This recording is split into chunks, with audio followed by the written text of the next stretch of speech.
Okay, आवाज आ रहा है सबको क्लियरली? एवरीबॉडी यस और नो? स्टार्ट करते हैं, ध्यान दीजिएगा, फोकस कीजिएगा अच्छे से, लेट्स गो। एक तो उनका स्ट्रीम नहीं लगाया था आज, नहीं शेड्यूल में नहीं दिखा मुझे, मैंने दूसरा शुरू कर दिया एनीवेज, पर लगाया था क्या? चलिए जाने दो, ठीक है। ये इसको शेयर कर देना जो मांगे है एकत्वम का, ठीक है, मैं लगाया। Okay guys, so good afternoon everyone. ऐसे नहीं, वो जोर से गुड आफ्टरनून एवरीवन। चलो बहुत बढ़िया। कल हमने 1-1.5 घंटे का लेक्चर लिया था जिसके अंदर हमने देखा था कि what do you exactly mean by law, और दूसरी चीज हमने देखी थी कि किस टाइप के लॉज इंडिया में होते हैं, ठीक है। तो what do exactly mean by law तो एग्जाम पॉइंट ऑफ व्यू कुछ इंपॉर्टेंट नहीं है, बट कितने टाइप के लॉज होते हैं इज क्वाइट इंपॉर्टेंट है ना। तो मुझे एक बार फटाफट बता दीजिए कि लॉ जो हम पास करते हैं उसका सबसे पहले तो पावर कहां से निकलता है? कैन यू टेल मी कहां से पावर आता है? कॉन्स्टिट्यूशन, जोर से बोलो, कहां से आता है? कॉन्स्टिट्यूशन। कॉन्स्टिट्यूशन का article number 245। Total articles constitution में कितने हैं? 444। उसमें से आर्टिकल नंबर कौन सा? 245। वो क्या कहता है 245? पावर किसके पास है बोले एक बार जोर से? पार्लियामेंट। और दूसरी चीज वो क्या कहता है? स्टेट लॉ पास करने की पावर किसके पास है? State legislature. सेंट्रल लॉ है तो पार्लियामेंट, स्टेट लॉ है तो क्या बोले एक बार जोर से? State legislature. याद है सबको? फिर इसके अंदर उन्होंने बताया था कि भैया टाइप्स ऑफ लॉज, इसकी लिस्ट बहुत लंबी है, तो वो कहां लिखी है? शेड्यूल 7। और वो आर्टिकल नंबर कौन सा है? 246। ठीक है। कितने कैटेगरीज के लॉ है अपने पास बच्चों? 3 कैटेगरीज। पहला वाला सेंट्रल लॉ, दूसरा वाला स्टेट लॉ, और तीसरा वाला कॉन्करेंट। सेंट्रल लॉ के अंदर कितने सब्जेक्ट्स है? 97। स्टेट लॉ के अंदर 66 और कॉन्करेंट लॉ के अंदर 47। ठीक है। ओके, यहां तक हमारा कल हुआ था। ठीक है। अब कुछ 2-3 टिप मैं आपको देना चाहूंगा। आज कौन नए आए हैं जो कल नहीं थे? एक बार हाथ रेस कर लीजिएगा प्लीज। ओके, 3। ओके, चलो गुड। अब मैंने आपको जैसे सवाल पूछा, मैं ऑब्जर्व कर रहा था, मैंने आपको जैसे बच्चों सवाल पूछा, बहुत सारे बच्चे एक तो बोल ही नहीं रहे थे या फिर बुक में देख के बोल रहे थे। ठीक है। सी प्लीज डू अंडरस्टैंड, हम ऑलरेडी फास्ट ट्रैक बैच में हैं। Every single lecture you do not revise takes a toll on you. 30 lecture 100 mark, मतलब पर lecture 3 marks. Every single lecture you do not revise 3 marks minus. Are you understanding? है ना? मैं बोलना नहीं चाहता ऐसे, पर ये रियलिटी है। सो इसके बाद प्लीज ट्राई दिस। इसके बाद जब आप घर जाओ, डेली जो पढ़ा है वो आपके टंग पे होना चाहिए, क्योंकि आपके पास समय ही कम है। अगर मेरे पास उतना समय रहता तो मैं आपको रिवाइज करवा के भाई साहब याद करवा देते। ठीक है। फिर भी अपन अपने टेक्निक्स लगाएंगे ही लगाएंगे, पर आप घर जा रहे हो और आप रिवाइज कर नहीं पा रहे हो और यहां वापस आ रहे हो, तो फास्ट ट्रैक बैच के स्पीड में, हालांकि स्पीड इतना नहीं रहेगा, नॉर्मल स्पीड रहेगा, वहां पर रेगुलर में बहुत स्लो पढ़ाते हैं, पर ये नॉर्मल स्पीड में आप पीछे ना छूट जाओ। पुढे पाठ मागे सपाट, मराठी में एक म्हण है, आपको पता होगा। आप आगे पढ़ते जाओगे, पीछे आपका गायब होता जाएगा। तो कल से घर से रिवाइज करके आने का, यहां रिवीजन बुक बंद करके ही होगा। ठीक है। आपकी बुक बंद रहेगी और तभी आप आंसर दोगे। कंसेप्ट समझ में आ रहा है सबको? हाँ है ना? तो मैं मानूंगा कि आपने पढ़ा है। ऊपर से होमवर्क वगैरह तो रहेगा ही रहेगा, पर आपका डेली का काम है कि घर जाके रिवाइज करना है, उसके सिवा फिर कोई फायदा नहीं है। कंसेप्ट समझ में आ रहा है मैं क्या कह रहा हूं? जोर से बोले सर ना। अच्छा, बहुत बढ़िया। सो कल हमने ये देख लिया था कैटेगरीज ऑफ लॉ इंडिया में कितने हैं, और एक सवाल मैंने पूछा था कि भाई साहब जो हमारा लॉ पास किया है, ठीक है, institute of chartered accountants of India 1949, भाई साहब वो पास कब हुआ और किसने किया? क्योंकि कॉन्स्टिट्यूशन तो 1950s में आया और जो हमें इंडिपेंडेंस था वो 1947 में मिला, तो लॉ किसने पास किया जीवन में? ये सवाल था। बोलो हाँ या ना। चल, आज हम आगे बढ़ते हैं। कल हमने कैटेगरीज ऑफ लॉ फिनिश कर लिए। आज मैं आपको फ्रैंकली बता सकता हूं कि इंडिया में what is a process to pass the law, कि आप इंडिया में किस प्रकार से लॉ पास कर सकते हो। तो आ जाइए, पूरा ध्यान बोर्ड के ऊपर फोकस कीजिएगा बड़े अच्छे तरीके से, तो जाके समझ में आएगा, अदरवाइज प्रोसेस बिल्कुल भी समझ में नहीं आएगा। मैं प्रोसेस थोड़ी सी पैरेलली लेने वाला हूं। आपका सेंट्रल लॉ साथ साथ में स्टेट लॉ और कॉन्करेंट लॉ साथ में मैं आपको मेंशन कर दूंगा किस प्रकार होगा। तो ठीक है, तो बहुत अच्छे से बोर्ड के ऊपर ध्यान दीजिएगा। मैं स्टार्ट कर रहा हूं प्रोसेस के साथ। स्लाइड शो सबको दिख रहा है? बोलो हाँ या ना। चलो आ जाइए, फटाफट पूरा ध्यान बोर्ड के ऊपर दीजिएगा। Let's go. ठीक है। So how law is made, हमारे पास 3 लॉज है, बट 3 लॉज होने के बावजूद भी प्रोसेस हमारे पास सिर्फ 2 ही है।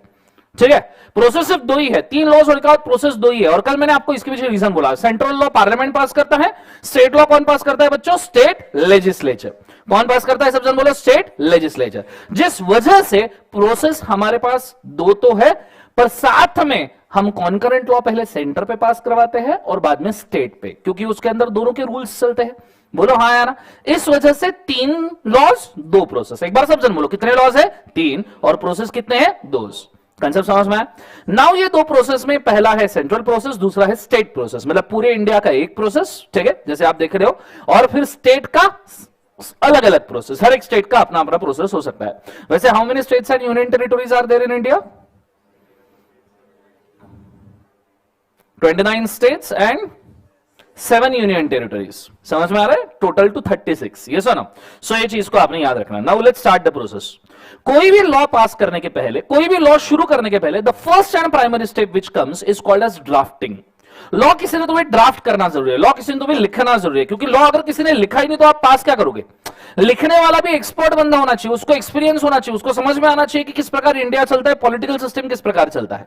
ठीक है, so first step in every law, state रहे, सेंटर रहे, कॉन्करेंट रहे, एक सिंगल स्टेप आपको बहुत जरूरी है, दैट इज कॉल्ड, एक बार उसे ड्राफ्टिंग। जो हम ड्राफ्ट करते हैं उसे बिल कहा जाता है। क्या कहा जाता है? बोले एक बार उसे बिल। सवाल यह है कौन कर सकता है ड्राफ्टिंग? क्या आप ड्राफ्टिंग कर सकते हो लॉ का? हाँ या ना? No sir, yes sir. आप कर सकते हो ड्राफ्टिंग? जोर से बोलो हाँ या ना। मैं कर सकता हूं drafting? You will be surprise to hear that आप भी ड्राफ्टिंग कर सकते हो, मैं भी ड्राफ्टिंग कर सकता हूं। ये बात अलग है, कोई अपनी सुनेगा नहीं। ठीक है, बट आपको कोई पॉलिटिकल पावर की जरूरत नहीं है लॉ ड्राफ्ट करने के लिए। डू यू नो आरटीआई, जिसके अंदर आंसर शीट मंगवा सकते हैं इंस्टीट्यूट से 10 रुपए देके? बोलो हाँ या ना? आरटीआई पता है, राइट टू इंफॉर्मेशन एक्ट, आपको पता है किसने बनाया? Chief minister of Delhi Arvind Kejriwal ने ये लॉ बनाया। अरविंद केजरीवाल जी ने ये लॉ बनाया था when he was not even a chief minister. और वो भी अन्ना हजारे का जो अनशन हुआ था, याद तुम्हारे बचपन में? बोलो हाँ है ना? और तुम्हें समझ नहीं आ रहा तो अनशन क्या होता है जीवन में? तो फिर घर वालों ने बोला इसने खाना ही नहीं खाया, तो तुम भी डिसाइड किया कि अच्छा तरीका है घर वालों को ब्लैकमेल करने का। बोलो हाँ है ना? तो अन्ना हजारे जी ने जो अनशन किया था उसके भी पहले अरविंद केजरीवाल जी ने आरटीआई बनाया। पर आरटीआई से कुछ काम हुआ नहीं, क्योंकि आरटीआई बनाया गया था भैया लोग घूस घूस खाते उसको रिवील करने के लिए, उससे कुछ हुआ नहीं। फिर उन्होंने अन्ना हजारे को पकड़ा, बोले तुम अनशन करो, मैं लॉ बनाता। तो उन्होंने लोकपाल बिल बनवाया, ठीक है, करप्शन के खिलाफ। ठीक है, तो ये अरविंद केजरीवाल जी ने तब किया है जब वो कुछ थे भी नहीं, जब वो सिर्फ एक आईएएस ऑफिसर थे। ठीक है, उसको कोई पॉलिटिकल पावर नहीं लगता है जीवन में। समझ में आ रहा है सबको? हाँ है ना? ये तब भी तो आप भी बना सकते हो, मैं भी बना सकता हूं, पर हमारी बात कोई सुनेगा नहीं, क्योंकि हमारे पास उतना पॉलिटिकल स्ट्रेंथ नहीं है। दूसरा, हमारे पास अन्ना हजारे जी नहीं है। कंसेप्ट समझ में आ रहा है सबको? हाँ है ना? दो में से एक चाहिए। क्लियर है कंसेप्ट सबको? यस और no? So drafting is the first step. Second step introduction. आपको इस लॉ को लेके जाना पड़ेगा उस हाउस में जहां पे ये पास करवाना है। ठीक है, तो हम पार्लियामेंट में लेके जाएंगे और स्टेट लेजिस्लेचर। पार्लियामेंट पता है सबको? पार्लियामेंट पता है नहीं पता है? पार्लियामेंट वहां पे झगड़े वगड़े करते हैं लोग, चेयर वेयर फेंक के मारते हैं, माइक वाइक फेंक के मारते हैं। बोलो हाँ या ना? पार्लियामेंट जहां पे ऐसे नोटों के बंडल निकाल के दिखाए जाते, देखो हमको घूस दिया। ठीक है, पार्लियामेंट जहां पे पप्पू जी सोते हैं। सो पार्लियामेंट जहां पे लोग मोबाइल के ऊपर कैसे कैसे वीडियो देखते हैं, हे राम। ठीक है, दिस इज पार्लियामेंट। यहां अपना लॉ पास होता है, जो वेबसाइट बैन करके रखी है वही वो खुद खोल के देख रहे हैं। Can you just imagine? Clear है सर? और उसके बाद में पार्लियामेंट, मतलब क्या ही बोलने अब जीवन में। ठीक है, unfortunately we are governed by these people. ठीक है, इसमें से कुछ अच्छे हैं ऑफ कोर्स, बस उसी के भरोसे पे देश चल रहा है। ठीक है, नहीं तो बाकी तो सब गधे घोड़े भरे हुए हैं।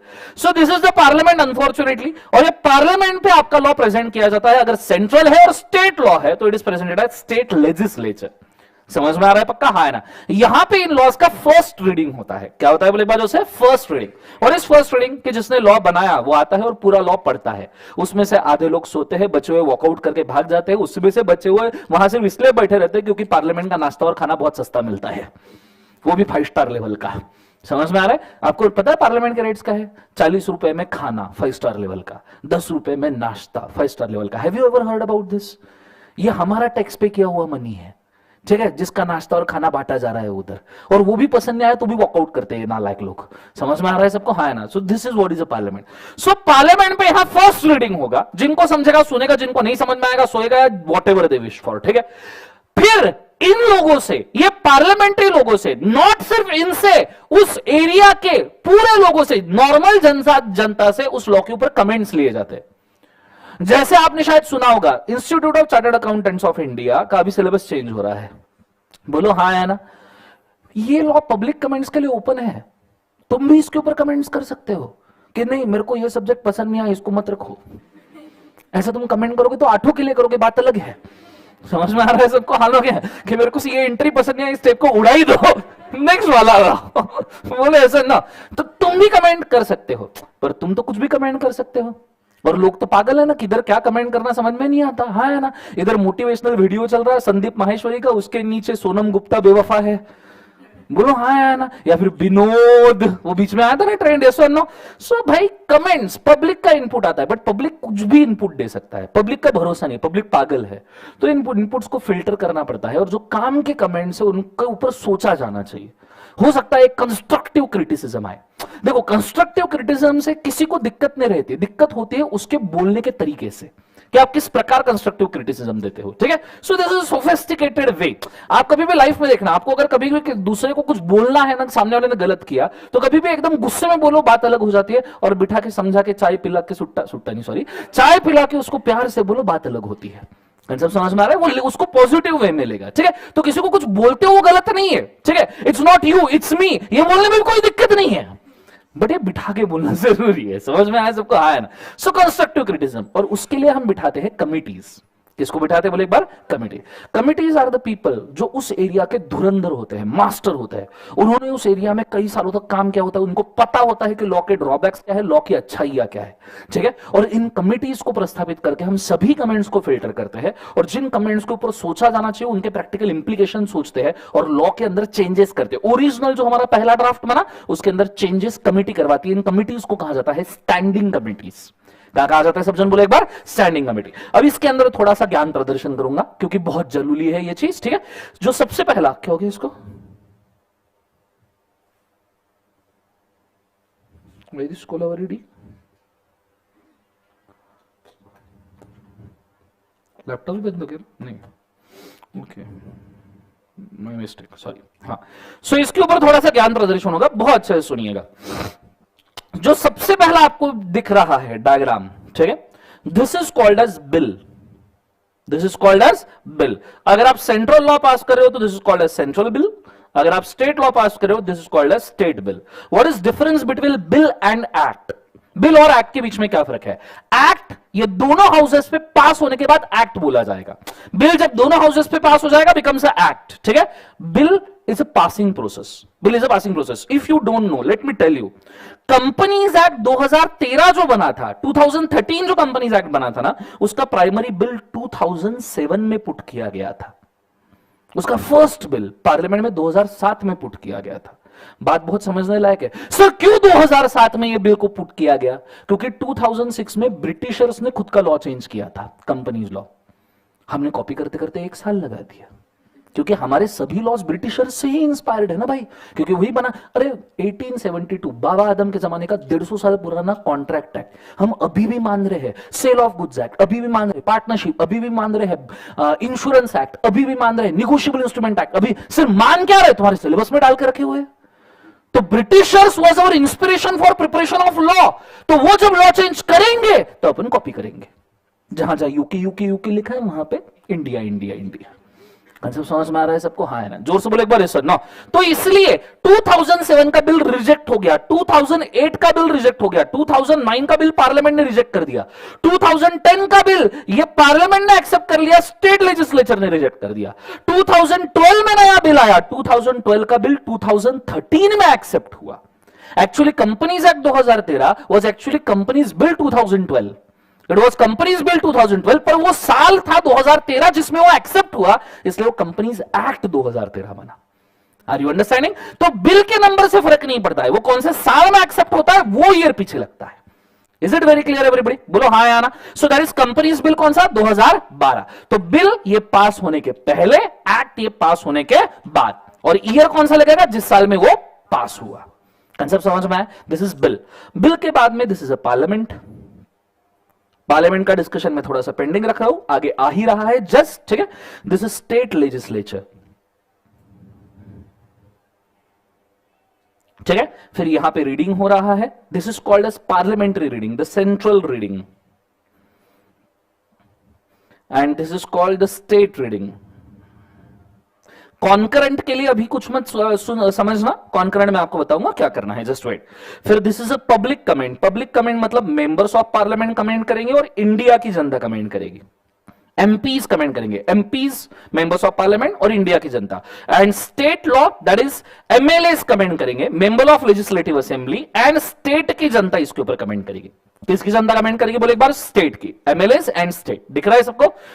ये चीज होने के बाद में नीचे स्टैंडिंग कमिटीज आएगी, कौन सी कमेटी बोले एक बार उसे, standing committee. Do you know standing committee के ऊपर थोड़ा सा बोलूं चलेगा बच्चों? आपको पता है कंपनीज एक्ट 2010, अब कंपनीज एक्ट अपना मेन है इसलिए मैं उसी के डिस्कशंस ले रहा हूं, बाकी सबके मैं अवॉइड कर रहा हूं जानबूझ के, because companies act is very important. Companies act बनाने के लिए 3 कमिटीज की प्रस्थापना की गई थी, 3 कमिटीज वेर देयर। सबसे पहले कमेटी का नाम था KMB, the Kumar Mangalam Birla committee. Do you know Kumar Mangalam Birla?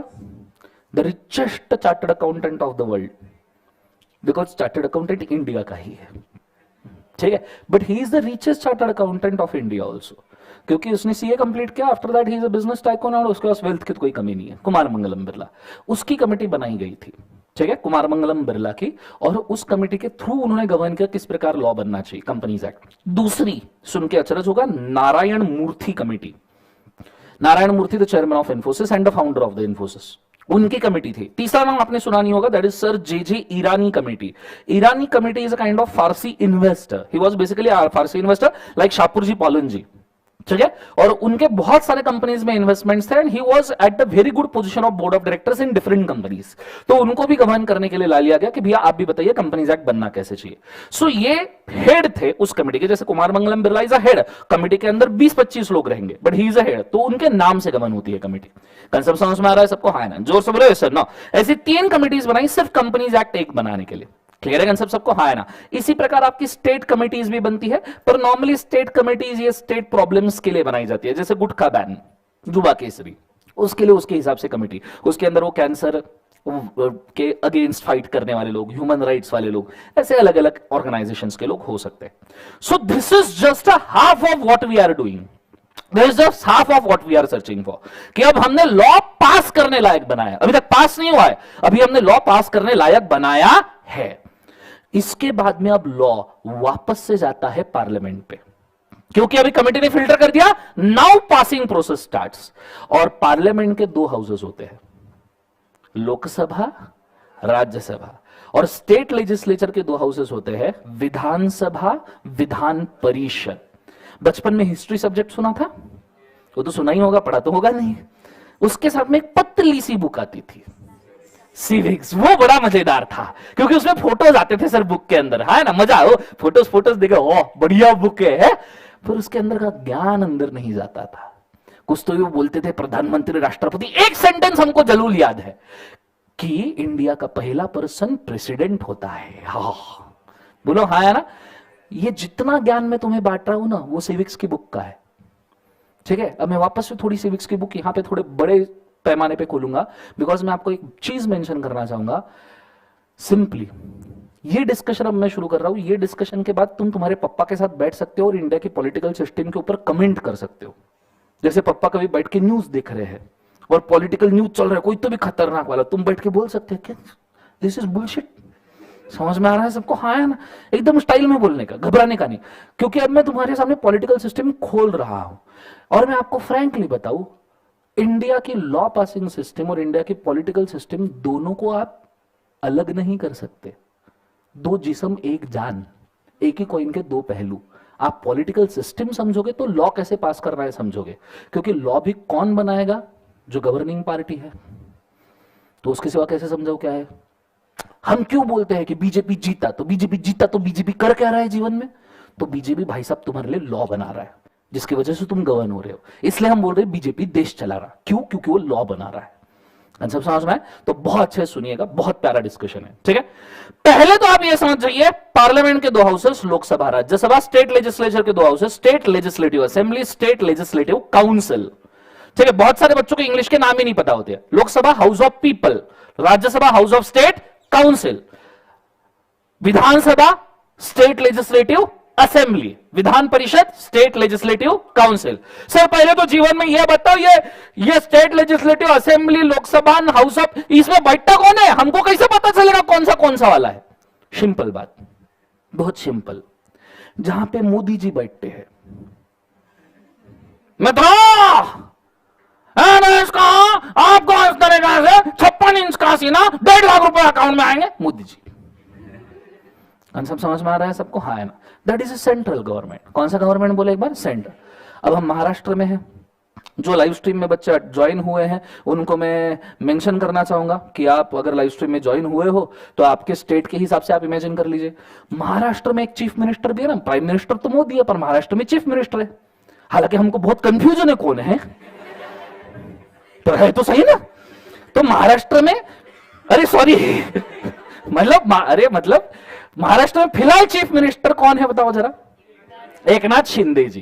पर वो कैसे बने हैं ये तुमको मालूम है, क्योंकि वो कहां जाके बैठे, काय झाड़ी, काय डोंगर, ओके सगळं है ना। तो इस प्रकार हमारे मतलब चीफ मिनिस्टर महाराष्ट्र में पिछले 5 साल में कैसे बना अपने को ही मालूम है कि क्या चल रहा क्या नहीं चल रहा।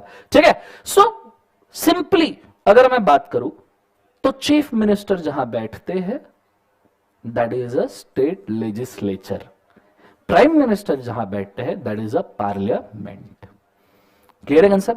2019 में आपने जो मोदी जी वाले इलेक्शन देखे थे जिसमें मोदी जी चुन के आए prime minister, that was a parliamentary election जिसमें हमने एमपीज चुने। The members of parliament makes the prime minister. Members of parliament मिलके प्राइम मिनिस्टर बनाते हैं। मेंबर्स ऑफ पार्लियामेंट को हम प्यार से हिंदी में खासदार बोलते हैं गाइस। क्या कहते हैं बोले एक बार से? खासदार। कंसेप्ट समझ में आ रहा है सबको? हाँ है ना? और जो हमने 2020 में इमीडिएटली इलेक्शन लिया जिसमें मैक्सिमम सीट बीजेपी की आई थी, पर बाद में शिवसेना, राष्ट्रवादी कांग्रेस, बच्चे कुछ सब मिलकर महाशिव आघाड़ी, बोलो हाँ है ना? तो उसको महाशिव पिछाड़ी बोल देना चाहिए था, बट जो भी है ठीक है। So that is MLA, member of legislative assembly, जिनको हम प्यार से आमदार कहते हैं, जिनको विधायक भी कहा जाता है। चीचा विधायक है हमारे। कंसेप्ट समझ में आ रहा है सबको? हाँ है ना? तो ये अलग स्ट्रक्चर है। यहां तक आइडिया क्लियर है मैं क्या कह रहा हूं? अब इसके अंदर उतरते हैं। ठीक है, थोड़ा सा बोर्ड के ऊपर ध्यान दीजिएगा अच्छे से। ठीक है, मैं ज्यादा डिटेल डिस्कशन इसलिए ले रहा हूं क्योंकि आपकी लॉ पास करने की प्रोसेस और आगे आने वाले 20-30 लेक्चर के डिस्कशन में से बहुत बार मैं इनमें से पॉइंट उठाऊंगा। चलिए, तो बहुत अच्छे से ध्यान देना। सो पार्लियामेंट के कितने हाउसेज है बच्चों? बोले एक बार 2। पहला कौन सा बोले एक बार? लोकसभा। और दूसरा कौन सा? राज्यसभा। सो this is Lok Sabha, green colour में मैंने जो दिया है दैट इज कौन सा बोले एक बार? जो से लोकसभा। इसको कहा जाता है प्यार से, मैं इंग्लिश वाले ही नाम लिखूंगा सिर्फ, हाउस ऑफ पीपल। जोर से बोलो, क्या कहा जाता है? House of people. क्लियर है? इसके अंदर कौन बैठते हैं? MPs, members of parliament. Concept समझ में?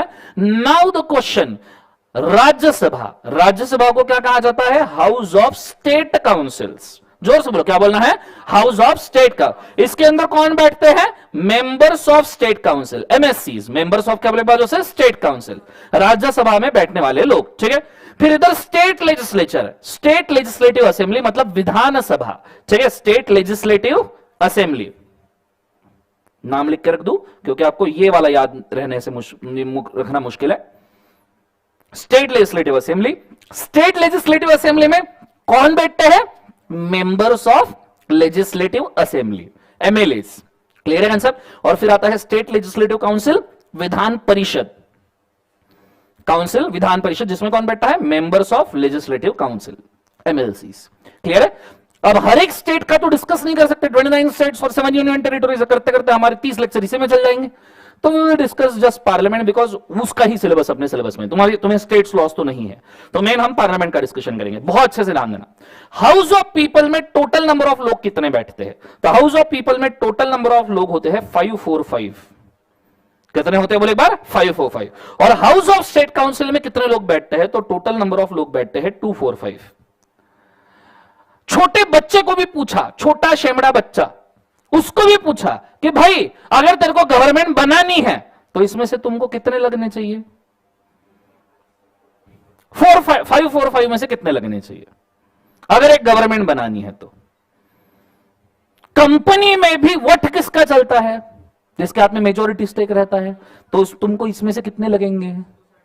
मेजोरिटी, जोर से बोलो, कितने लगेंगे? मेजोरिटी। तो कितने लगने चाहिए बोले एक बार जो से 273, this 273, this 273, star star star star star, this is a magic number. पूछो क्यों? क्योंकि यही नंबर जरूरी है गवर्नमेंट बनाने के लिए, और यही नंबर जरूरी है लॉ बनाने के लिए भी।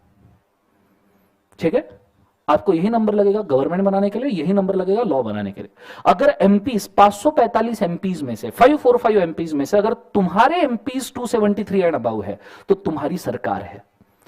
क्यों? अब देखना, इसलिए मैं मेंशन करूंगा। आपने 2014 के जो इलेक्शंस देखे थे उसके अंदर बीजेपी के near to, BJP plus allied parties, BJP plus allied parties, इनके टोटल जो सीट्स आए थे दोज वर 305 के आसपास 2014 के इलेक्शन में, जब मोदी जी पहली बार प्राइम मिनिस्टर बने थे।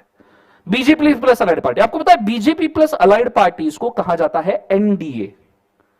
सर नेशनल डिफेंस एकेडमी नालायक, नेशनल डेमोक्रेटिक अलायंस, सब जन बोलो क्या बोलना है? National democratic alliance. ठीक है, इनके जैसे महाराष्ट्र में उस वक्त BJP plus Shivsena is NDA Maharashtra में। ठीक है, तो इसके अपोजिट भी कुछ होगा, that is called UPA, united progressive alliance, मतलब कांग्रेस प्लस अलाइड पार्टीज, जैसे महाराष्ट्र के लिए कांग्रेस एंड राष्ट्रवादी कांग्रेस। समझ में आ रहा है मैं क्या कह रहा हूं? So Congress plus allied parties UPA. 2014 में 2014 में 305 सीट्स आर ऑफ बीजेपी। कितनी सीट्स थे बीजेपी के? बोला एनडीए के 305। आपको पता है 2019 के इलेक्शन में बीजेपी के सीट्स ही 305 थे, अलाइड पार्टीज के ऊपर से 50 थे, 355 सीट्स बीजेपी के पास आए। 545 में से 355 seats are of just NDA. इसका फायदा क्या हुआ आप जरा देखना। जो तगड़े तगड़े सभी लॉज है 2019 के बाद ही पास किए, सबसे पहले 370 आर्टिकल उड़ा दिया, कांग्रेस को पूछा भी नहीं, वोट के लिए किसी ने हाथ भी ऊपर नहीं किया। प्रेसिडेंट ने पूछा 370 उड़ाने के, इन्होंने टेबल बजाया, उड़ गया, टाटा बाय बाय गया। समझ में आ रहा है सबको? हाँ है ना, उड़ गया वो। उसके बाद में वो सीएए लाया, citizenship amendment bill, that was a very good master stroke if you don't know. Citizenship amendment bill बोलता क्या है? बहुत सिंपल सी चीज बोलता है कि तुम्हारे घर में 10 लोग हैं तो 10 लोगों का राशन आएगा। इमेजिन करो तुम्हारे घर में 10 लोग हैं और 2 लोग चोरी से रह रहे जो तुम्हें ही नहीं पता, तो तुम्हारे राशन का बजट तो खत्म हो जाएगा, क्योंकि 12 लोग खाना खा रहे हैं। हमें कैसे पता चलेगा कितना राशन लग रहा है, कितना जीडीपी लग रहा है, कितना प्रोडक्ट लग रहा है? इस प्रकार सिटीजनशिप अमेंडमेंट बिल ये बोलता था कि भैया इंडिया के सिटीजन कौन है पहले वो बताओ, हम उस हिसाब से रिसोर्स अलोकेशन करेंगे। समझ में आ रहा है सबको? हाँ है ना? तो जितने भी परराष्ट्रवासी यहां पे आके एडवांटेज उठा रहे उनको हम सेग्रेट, हम उनको हकाल नहीं रहे, हम उनको सेपरेट करें। हमें पता तो चले गेस्ट कितने हैं, कभी तो जाना पड़ेगा ना। अतिथि अतिथि होता है पर कितने दिन? समझ में आ रहा है सबको? हाँ है ना? तो ये चीज को आपने बड़े अच्छे से याद रखना, दैट इज सिटीजनशिप। फिर उसके बाद में जोश जोश में आके मोदी जी ने 4 कृषि कानून भी पास कर दिए।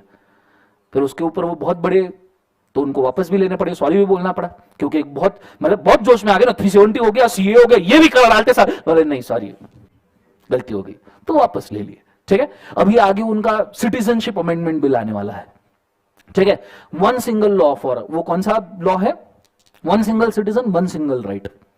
नए नए नए लॉज इंट्रोड्यूस कर रहे हैं। और आपको बता दूं 2020 में जो ये इलेक्शन के बाद पार्लियामेंट्री सेशन हुआ था ना, पूरे 70 साल की हिस्ट्री में, 75 इयर्स ऑफ हिस्ट्री में, that was the most efficient session of the parliament. Normally parliament 60% efficiency के ऊपर चलता है, उस सेशन में 125% इफिशियंसी, मतलब लॉ ढूंढ के लाने पड़ रहे थे, साला कौन सा पास करो। समझ में आ रहा है मैं क्या कह रहा हूं? ये फायदा होता है जब एक ही पार्टी के लोग होते। तुम सोचो ना, 545 में से 355 यही है। क्लियर है? वो बच्चा वो कुछ अपोजिशन कोने में पड़ा है, उसकी तरफ स्पीकर देख भी दे रहा, पास करने का इधर देख रहा, हो गया चलो आगे। वो बोल रहे अरे हमारी तरफ तो देखो, तुम बाजू इधर पहले। हाँ समझ में? This is the efficiency. Concept समझ में आ रहा है? ये फायदा होता है अगर आपके सभी मेंबर्स आपके हैं तो नियरली। क्लियर है कंसेप्ट? तुम तगड़े लॉस पास कर सकते हो, ठीक है, पर बहुत जोश में आना भी गलत है। ठीक है, नीचे। सो ये हो गया 273 लोगों ने अगर आपके लॉ को हाँ बोल दिया, आपका लॉ पास हो गया। नीचे चलिए 245 में से 123 इज अ मेजॉरिटी, बोलो हाँ या ना। 123 ने पास कर दिया, आपका लॉ हो गया। 273 एंड 123, दो जगह पे, दो हाउसेस में इतने वोट्स मिले, law is made. Now only question is लगाना कब से? बन गया है पर लगानी कब से? बॉम्ब बन के रेडी है पर फोड़ना कब से? कंसेप्ट समझ में आ रहा है? उसके लिए पूछा जाता है इंडिया के पहले पर्सन को, the president of India. Who is president of India? मेरे देश के आजाद नागरिक को who is president of India? Draupadi Murmu. समझ में आ रहा है? I guess second lady president of India, she belongs from the backward tribal category, very good thing. इसके पहले first lady president Pratibhatai Patil. आपको पता प्रतिभाताई पाटिल मेरे गांव से, अमरावती से, मैं पर्सनली पहचानता हूं प्रतिभाताई पाटिल को। ये बात अलग है वो मेरे को नहीं पहचानते। समझ में आ रहा है सबको? हाँ, तो Pratibhatai Patil second. People's president, एक बहुत से प्रेसिडेंट हमको लाभी हुए थे, एपीजे अब्दुल कलाम। ठीक है, वेरी गुड प्रेसिडेंट। तो प्रेसिडेंट्स के नाम नॉर्मली याद रखने की कोशिश करना। सर बुक में इतना कंटेंट तुम कहां, अभी के पता है वही बहुत हो गया, उसमें खुश रहो तुम, है ना?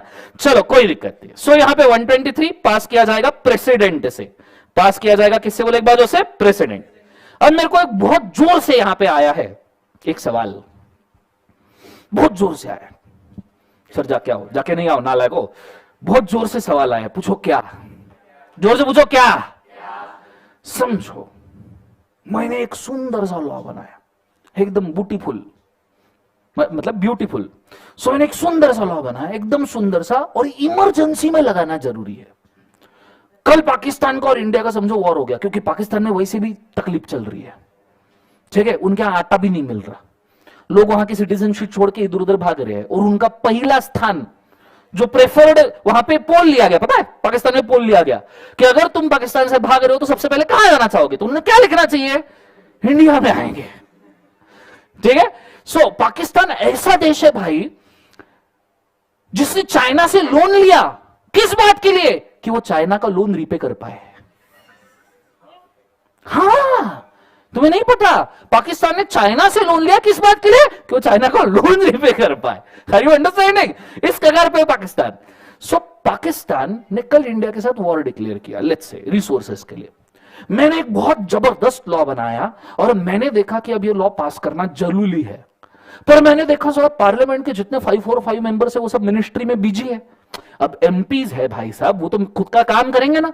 35 थे तो 25 मिनिस्ट्रीज है अपने पास में, सॉरी 35 मिनिस्ट्रीज है, 28 कैबिनेट मिनिस्टर्स है। लोग अगर पार्लियामेंट में ही बैठे रहेंगे तो काम कब करेंगे? बोलो हाँ या ना? तो मैंने देखा, मैंने बोला पार्लियामेंट का सेशन लो, ये पाकिस्तान के वॉर के खिलाफ लॉ बनाया है मैंने, बहुत जरूरी है अपने को इंप्लीमेंट करवाना। उसमें वो एलियन एनिमी पता है ना? हाँ या ना? एलियन परग्रह से बुलाया, अलायन एनिमी कहते हैं उसको, नालायक को। कौन सा एनिमी? अलायन। ठीक है, एलियन एनिमी नहीं होता, कोई जादू है क्या? सो नीचे मैंने मस्त वाला लॉ बनाया कि पाकिस्तान के साथ वॉर हुआ है भाई, इसके खिलाफ कुछ प्रोविजंस मैंने इसको पास करना है। फिर मैंने सभी एमपी से पूछा, आओ लॉ पास करो। बोले काम कब करेंगे? कोई नहीं आ सकता, सब इधर उधर। परराष्ट्र मंत्री परराष्ट्र में है, रेलवे बांधकाम मंत्री बांधकाम में है, प्राइम मिनिस्टर तो एरोप्लेन मोड में है। समझ में आ रहा है सबको? हाँ ना? तो बेसिकली देखा जाए तो भाई साहब इधर उधर सब है, एमपी कोई जमा नहीं हो सकता। मैं बोला हे भगवान, अब तो लग गए, अब लॉ पास नहीं होगा तो वॉर कैसे टैकल करेंगे? अब मैं क्या करूं? तो मैं रोते रोते गया, मैं बोला मुर्मू जी को, द्रौपदी मुर्मू को, बोला मैडम जी बात समझिए, लॉ पास नहीं किया, लोगों की वाट लग जाएगी, वॉर में है सिचुएशन, जितने पाकिस्तान के लोगों के साथ कॉन्ट्रैक्ट है उनको रोकना जरूरी है, उनके साथ कस्टम वाले जो कॉन्ट्रैक्टर रोकना जरूरी है, पहले मुझे बताओ इसको पास कैसे करे। द्रौपदी मुर्मू जी बोले क्या क्या दुविधा है वत्स? मैं बोला अरे मैडम जी ये लॉ पास करना जरूरी है और पार्लियामेंट बैठ नहीं सकता। द्रौपदी मुर्मू जी बोले वत्स तू बिल्कुल भी चिंता मत कर, अगर कभी पार्लियामेंट बैठ नहीं सकता तो मेरी अकेली के पास पावर है कि मैं अगर साइन मारूंगी तो लॉ बन जाएगा। मैं बोला हे माते, इतना जबरदस्त पावर, इस पावर को कहते क्या है? तो बोले इस पावर को कहते हैं ऑर्डिनेंस। क्या कहते हैं? बोले एक बार ऑर्डिनेंस, कि जब जब पार्लियामेंट ना बैठ पाए तब आप सीधा चले जाओ प्रेसिडेंट के पास विद द स्टैंडिंग कमिटी और बोलो हे मेरे दाता विधाता, हे माता प्लीज ये लॉ को पास करवा दे वरना हमारी लग जाएगी। तो तब जाके प्रेसिडेंट बोलता है तथास्तु। प्रेसिडेंट ने तथास्तु बोलना मतलब ऑर्डिनेंस पास होना। पार्लियामेंट नहीं पास कर सकता, प्रेसिडेंट पास करेगा। This is a love story between a standing committee and president. समझ में आ रहा है सबको? हाँ है ना? पर सर ये लॉ कितने दिन तक रहेगा? इस लॉ का एक कंडीशन रहता है, ऑर्डिनेंस का कंडीशन होता है कि नेक्स्ट पार्लियामेंट्री सेशन में तुम्हें ऑर्डिनेंस रखना पड़ता है और उसको नेक्स्ट पार्लियामेंट्री सेशन में पास करवाना पड़ता है। पर नेक्स्ट, इमीडिएट नेक्स्ट। और ये ऐसा नहीं है कि भाई कुछ बहुत भारी बात है, ठीक है, ऐसा नहीं कि बहुत दूर की बात है हमको नहीं पता। तुम्हारा companies amendment act 2020 was earlier companies ordinance 2019। It was a Companies Ordinance 2019 which is converted to Companies Amendment Act 2020। तो ये तुम्हारे साथ हो चुका है। तुम अभी जो अमेंडमेंट पढ़े होंगे that was earlier an ordinance, उसको पहले पास करवाया गया था इसके पहले के राष्ट्रपति के हाथ में, जो कौन थे, नहीं उसकी भी पहले के प्रणब मुखर्जी 2019 में उन्होंने पास किया। Then it is being passed by Ramnath Kovind ji. ठीक है कि भैया पार्लियामेंट में रखा, वापस रामनाथ कोविंद जी के पास है, उन्होंने उसको एज एक्ट पास किया। Clear? So this is not a new thing, not far from you, this is in your syllabus कि ऑर्डिनेंस भी तुम्हारे सिलेबस में आ सकते हैं। क्लियर? समझो भी बजट आने वाला है 1 फरवरी को, बोलो हाँ आना। उधर सीतारामन जी दीदी दीदी रेडी है पूरा जीएसटी खत्म करके, और तुम्हारे सब बजट इधर उधर लगा के, दीदी पूरा रेडी है, पर पार्लियामेंट्री सेशन नहीं हो पाए इमरजेंसी की वजह से, कोई भी इमरजेंसी। तो ऐसे सिचुएशन में वो कहां लेके जाएंगे, president. Clear? That is called as क्या बोले एक बार उसे, ऑर्डिनेंस। सब जन बोलो क्या कहा जाता है, ऑर्डिनेंस। एक बार जो प्रेसिडेंट ने ठप्पा लगा दिया, इधर प्रेसिडेंट तो कहां हो गया, सेंट्रल लॉ में। स्टेट लॉ में कौन रहेगा बच्चों, स्टेट लॉ में कौन रहेगा, governor. Can you tell me Maharashtra के गवर्नर कौन है गाइज, गवर्नर अपने स्टेट के गवर्नर पता होने चाहिए प्लीज प्लीज। भगत सिंह गौशाली जी, वो पिछले 5 साल से कंफ्यूज है कि उनके घर पे आके कौन शपथ ले रहा है। समझ में आ रहा है सबको? हाँ, वो हर रोज शपथ रेडी करके रखते हैं। एक आदमी आता है शपथ लेता है, दूसरे दिन बोलता है मैं नहीं बन रहा। अच्छा, फिर तीसरा आता है बोलता है मैं बन रहा हूं, वो 2 साल रहता है, चौथा आ जाता है बोले मैं बन रहा। तो बहुत कंफ्यूज्ड है वो फिलहाल। तो भगत सिंह गौशाली जी, तो आपके गवर्नर आपके स्टेट के लॉ को पास करेंगे, लाइक अ प्रेसिडेंट, उनको सेम पावर होता है। अच्छा, यहां पे एक और छोटा सा डिस्कशन है।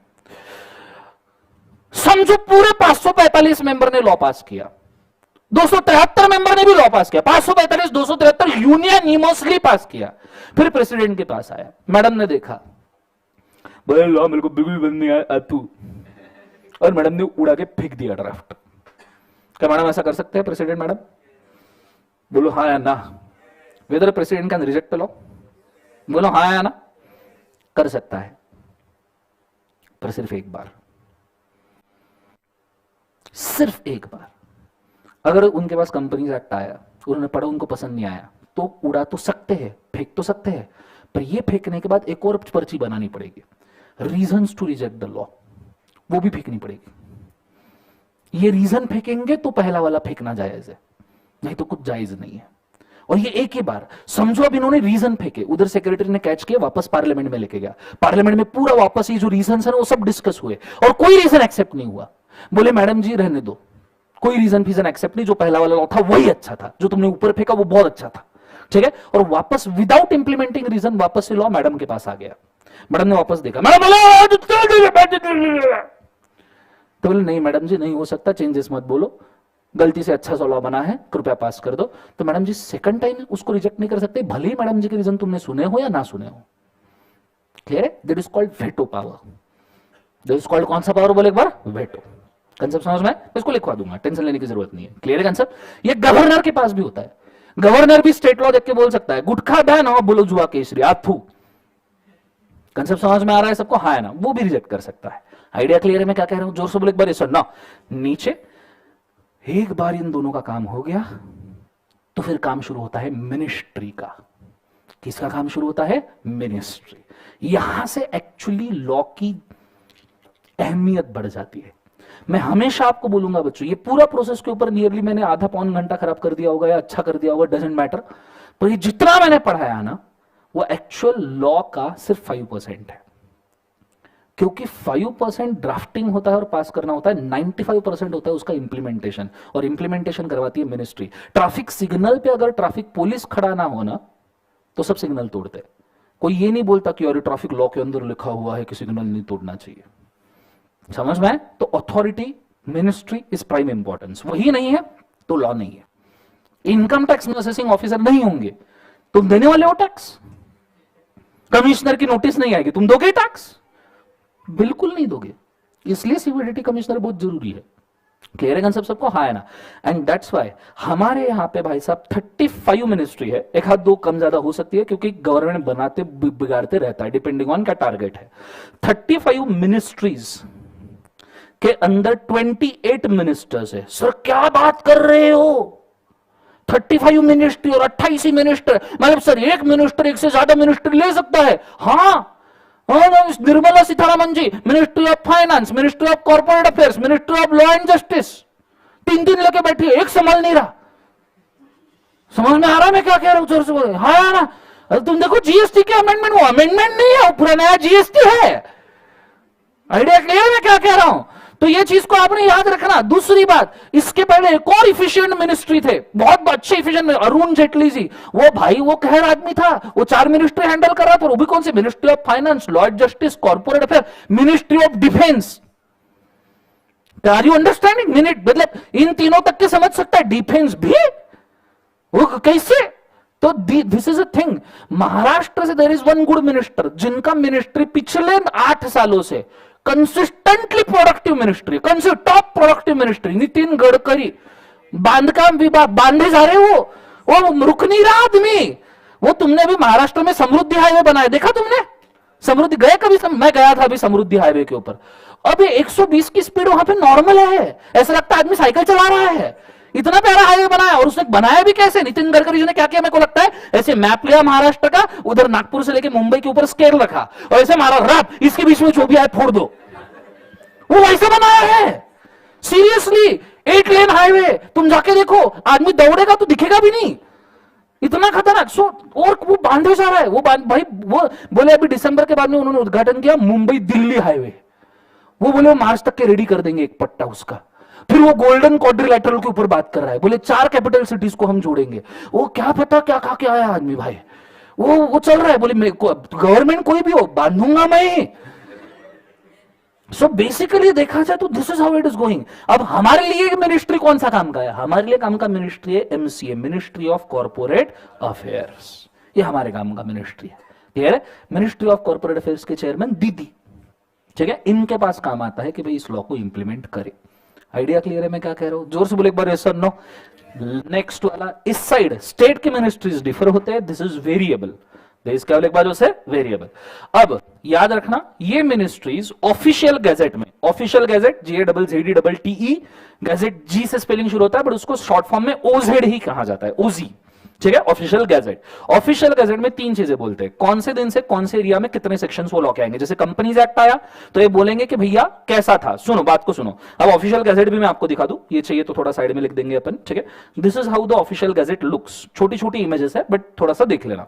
This is how the official gazette का फ्रंट पेज लुक्स। भारत का राज्यपत्र, महाराष्ट्र का राज्यपत्र, ऐसे हर एक स्टेट का ऑफिशियल गैजेट होगा, ठीक है? ये ऑफिशियल मैगजीन समझ लो, जिसके थ्रू गवर्नमेंट डिक्लेयर करता है। गवर्नमेंट को वॉर भी डिक्लेयर करना है तो इसके अंदर लिख के डिक्लेयर करना पड़ेगा।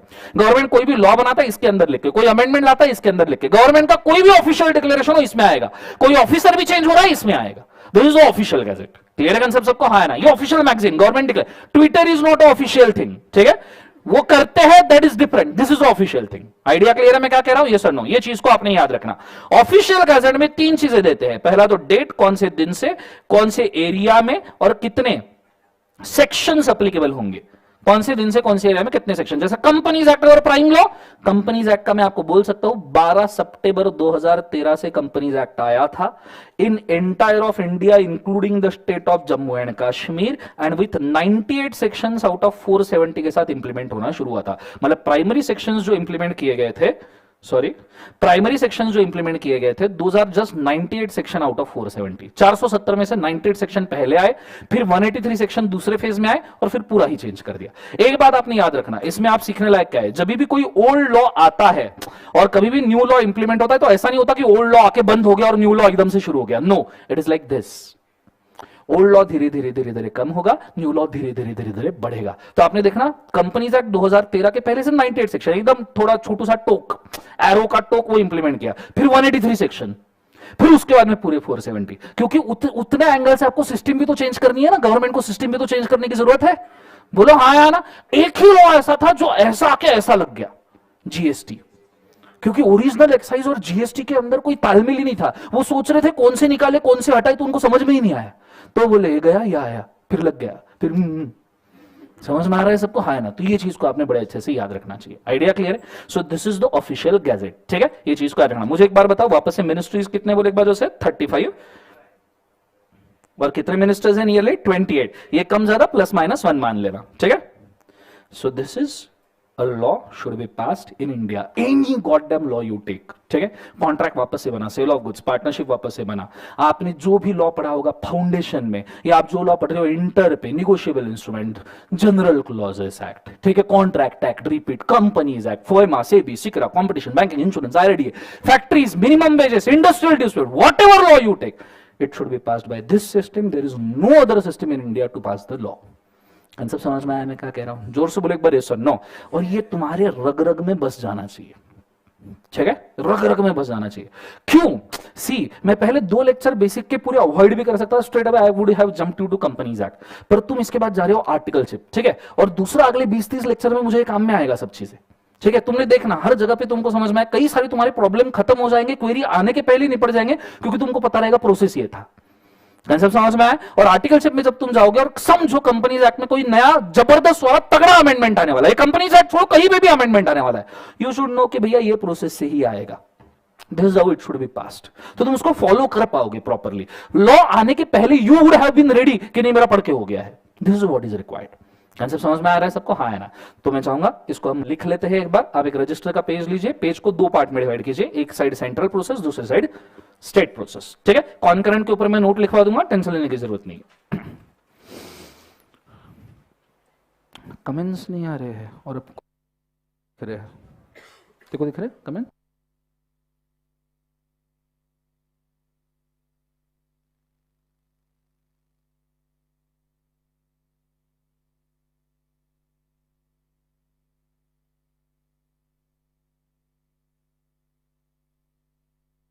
यहां से नहीं, सॉरी, मैं आपको बताता हूं कहां से लिखना है. जस्ट वेट, 2 पार्ट कर लीजिएगा. अच्छा, एक छोटा सा डिस्कशन करूं, चलेगा? और नॉलेज पॉइंट ऑफ व्यू करूं? तुम बोले सर फास्ट ट्रैक बैच है, जीवन में रेगुलर से भी बेकार वाला है. सुन लो, एक छोटा सा डिस्कशन मैं करता हूं. तुम्हें पता है हर इलेक्शन के वक्त, ये अभी वापस से आने वाला 2024 में, 2 years टू गो जस्ट, है ना? 2024 में वापस से सेंट्रल इलेक्शन आने वाला है, मोदी जी वाला. तब तो तुम इस चीज को टैली कर सकते हो. तुम देखना कभी भी इलेक्शन के अंदर ना, जो भी पार्टीज है वो उत्तर प्रदेश में जाके बैठ जाती है. सबसे ज्यादा फोकस उत्तर प्रदेश पे होता है कि उत्तर, और प्राइम मिनिस्टरियल कैंडिडेट देखना वो हमेशा उत्तर प्रदेश से खड़ा रहेगा, मतलब रहेगा. और प्राइम मिनिस्टर कैंडिडेट 2 जगह से खड़ा होता है. जैसे मोदी जी वडोदरा से खड़े थे फर्स्ट इलेक्शन में, और उधर उत्तर प्रदेश में वाराणसी से खड़े थे, if I am not wrong, 2 जगह से. क्यों ऐसा? उत्तर प्रदेश में क्या खास बात है? This is total tally of the members of parliament का लिस्ट कि कौन से स्टेट से कितने सीट्स है, ठीक है? 5 स्टेट ऐसे हैं, इन 5 स्टेट को तुमने अगर काबिज कर लिया तो कंफर्म गवर्नमेंट तुम्हारा है. 5 स्टेट, उसमें से सबसे पहला नाम अगर तुम उत्तर प्रदेश को देखो, टोटल 80 सीट्स है भाई. 545 में से 545 में से 80 सीट सिर्फ उत्तर प्रदेश में है. समझ में आ रहा है सबको? हाँ है ना? और ऐसा नहीं कि भैया वो उत्तराखंड अलग, उत्तराखंड की अलग 5 है.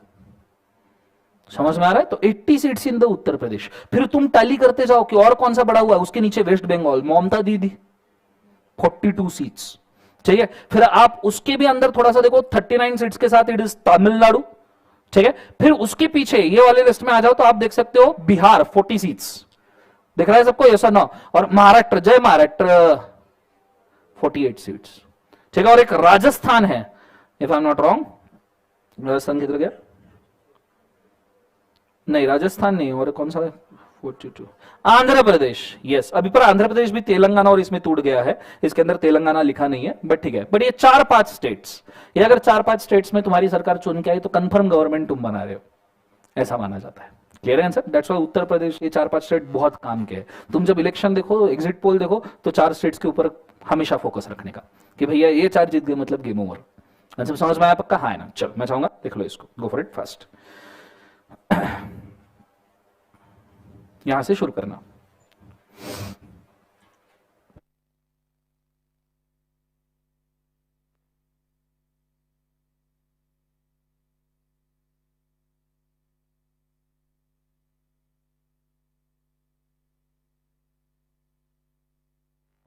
ओके, लाइव स्ट्रीम में सबको समझ में आ रहा है गाइज? Please tell me. ठीक है, गया तो भी चलेगा. तो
एवरीबॉडी डन?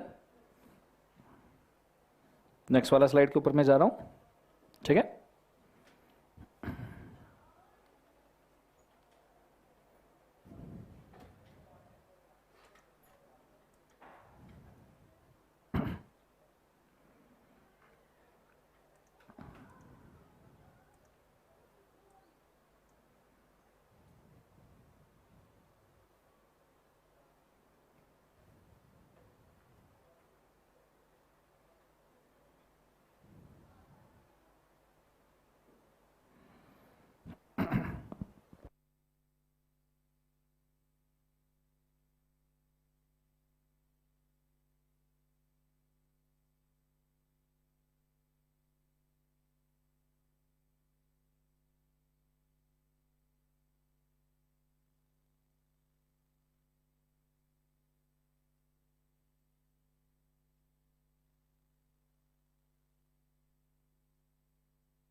हो गया सबका?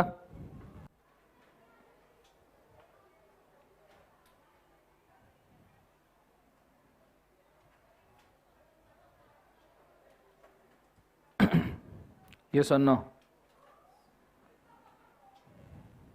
पक्का हो गया? चल बहुत बढ़िया। सो यहाँ पे पूरा प्रोसेस लिख लिया है सबने। Last one is official gazette for state करके, ठीक है? किसी का रह गया हो तो चलो डन। ओके, सो हमने यहां पे पूरा प्रोसेस देख लिया कि एक्ट कैसे बनाते हैं। क्या कैसे बनाते हैं बोले एक बार उसे एक्ट, पर बात यहां खत्म नहीं हुई। अब मैं आपको एक चीज के ऊपर लेके जाना चाहूंगा, and that is foremost important thing, क्योंकि अभी हमको यह समझना है कि भैया एक्ट तो बन गया, पर ऐसी और कौन सी चीजें जो हमको पढ़नी है लॉ में, ठीक है? क्योंकि अभी हमने सिर्फ एक्ट बनाया है, पर तुमने सुना होगा कि तुमको अमेंडमेंट भी आते हैं, हाँ ना? जिससे तुमको बहुत मजा आता है जीवन में, ऐसा लगता है ये आए ही क्यों इतने अच्छे, बोलो हाँ या ना? और फिर तुमने सुना होगा सुप्रीम कोर्ट हाई कोर्ट के केसेस भी आते हैं तुम्हें, बोलो हाँ या ना? अच्छा लगता है ना पढ़ पढ़ के? ये सुनो, नहीं तो तुम सीए के बच्चे कहां से कहलाए जाओगे? जब तक माथे पे प्रेशर ना आए अमेंडमेंट का, तब तक सीए का बच्चा नहीं बन सकते हो तुम, ठीक है? Let's go. तो बड़े अच्छे से ध्यान देना, the concept is called as lol, हा हा हा, law of land, law of land. What do mean by law of land? Anyone? What is law of land?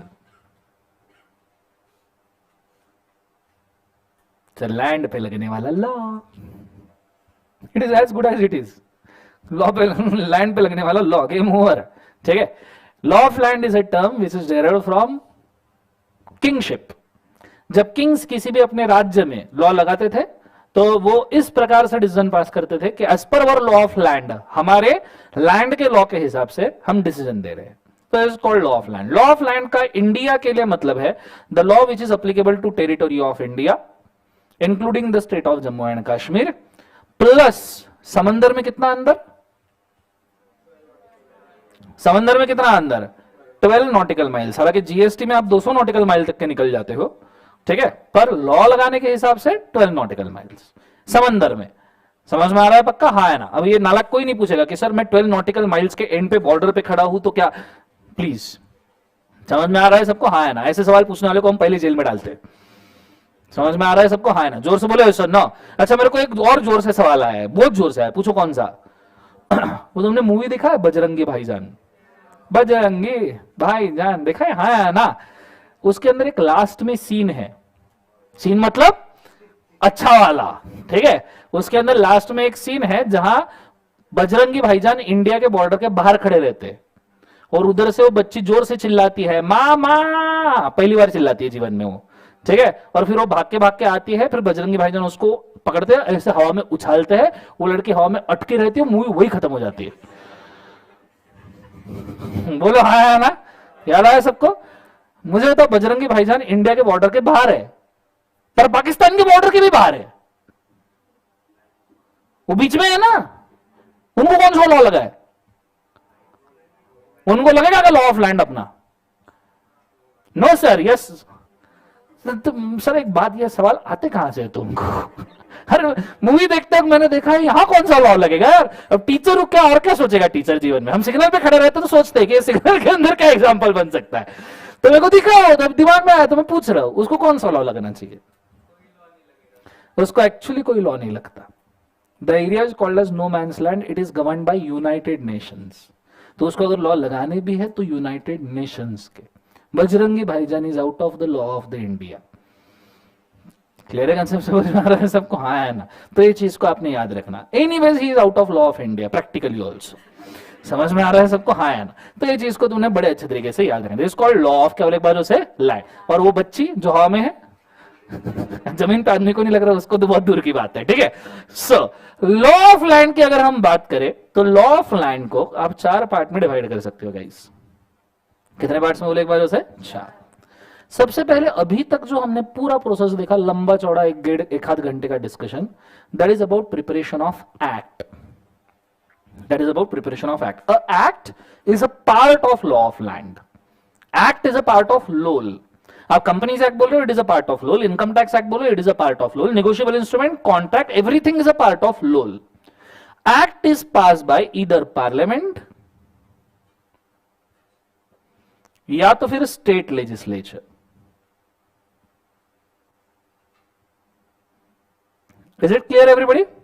बोलो हाँ है ना? अब जब तुम्हें एक्ट पास करना पॉसिबल नहीं है, not possible, but law is required, but law is क्या बोले बात उसे? रिक्वायर्ड। तो आप क्या बनाते हो बच्चों? You create ordinance.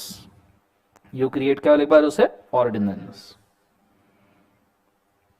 You create क्या बोले बात उसे? ऑर्डिनेंस। इसके लिए मैं लिखना चाहूंगा passed by president or governor but not by houses, but need to be passed, but need to be क्या लिखा जो से? passed in next session। Next house session में कहूंगा। हाउस मतलब आप ले लो कोई भी हाउस, पार्लियामेंट्री हाउस या state legislature house. House session, this is called as क्या लिखा जो से? Ordinance. Ordinance is a love story between a standing committee and a president. ठीक है, हमने देख लिया। चलो, अगर इन दोनों में भी कंफ्यूजन है, there is still a problem और कंफ्यूजन। प्रॉब्लम और क्या वजह से? कंफ्यूजन। तो आप किसके पास जाते हो? तो you normally go to department. You normally go to क्या वजह से? डिपार्टमेंट। कि भैया प्रोसेस समझ में नहीं आ रहा, बताओ क्या करे। भैया तुमने ये वर्ड लिखा है, वर्ड ही समझ में नहीं आ रहा, बताओ क्या करे। भैया तुमने ये प्रोसेस बोला है पर प्रैक्टिकल नहीं है, बताओ क्या करे। भैया इस लाइन का इंटरप्रिटेशन हमने ऐसा निकाला, तुमने वैसा निकाला, बताओ क्या करे। कंसेप्ट समझ में आ रहा है सबको? तो ये गो टू डिपार्टमेंट। डिपार्टमेंट के पास आते हैं 3 पावर्स। पहला नोटिफिकेशंस, ये विजय सर ने बताया होगा ना। दूसरा सर्कुलर्स, और तीसरा क्या है गाइस? रूल्स। तीसरा क्या है? Rule. Notifications are changes. Changes can be addition, deletion, multiplication, कुछ भी हो सकता है। लॉ से कुछ उड़ा देना है तो भी नोटिफिकेशन है, ऐड करना है तो भी नोटिफिकेशन है, रिप्लेस करना है तो भी नोटिफिकेशन है। Clear? Is a changes. What is circulars? Circulars are clarification. Circulars are क्या एक बार से? क्लैरिफिकेशन। एक दिन तुम्हारा पेट दुख रहा है, बहुत जोर से पेट दुख रहा है, ठीक है, इसका पेट दुख रहा है, नाम बोल भाई।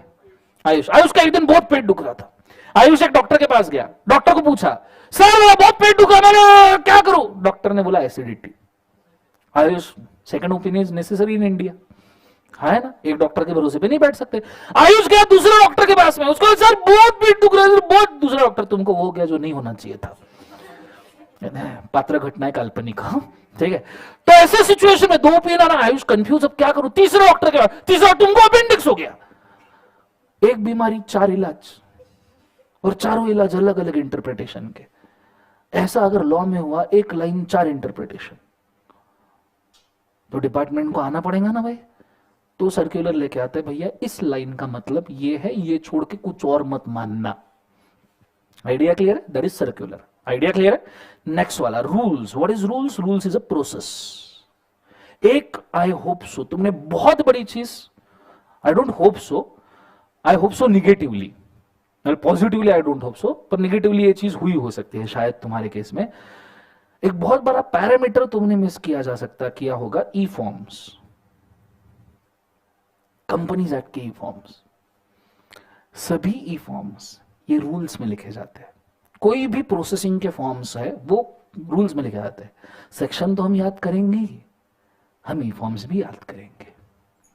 ये चीज को याद रखना, ठीक है। नहीं याद आएंगे तो अपने पास बहुत अच्छी टेक्निक्स है जो बहुत अच्छे से काम करती है, ठीक है। रेडी हो जाइएगा। तो डिपार्टमेंट ने क्या कह दिया बोले एक बार? नोटिफिकेशन। दूसरा क्या? सर्कुलर्स। तीसरा क्या? रूल। फिर भी तुम्हारी दिक्कत नहीं मिटी, दिक्कत अभी भी दिक्कत ही है। फिर भी you still have problems and disputes. Problem and का वजह से डिस्प्यूट।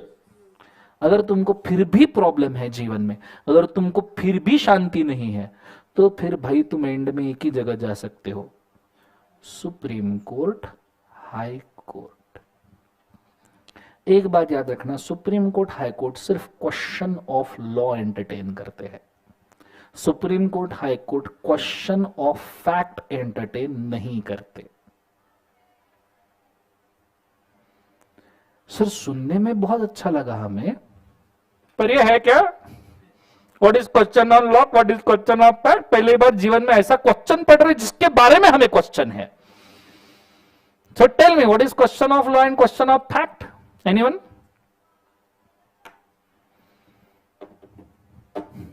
तुम क्यों सुप्रीम कोर्ट, हाई कोर्ट के केसेस पढ़ रहे हो? क्यों तुम पुणे डिस्ट्रिक्ट कोर्ट का केस नहीं पढ़ रहे, कंपनीज एक्ट का? क्यों तुम ट्रिब्यूनल का केस नहीं पढ़ रहे, नेशनल कंपनी लॉ ट्रिब्यूनल का, कंपनीज एक्ट का? क्यों supreme court, high court he? Why? तो ये ट्रिब्यूनल के भी केसेस देने चाहिए, वो भी तो काम के हो सकते हैं ना। सुप्रीम कोर्ट, हाई कोर्ट ही क्यों? सभी कोर्ट्स के लेने चाहिए। सुप्रीम कोर्ट, सर सिलेबस मत बढ़ाओ,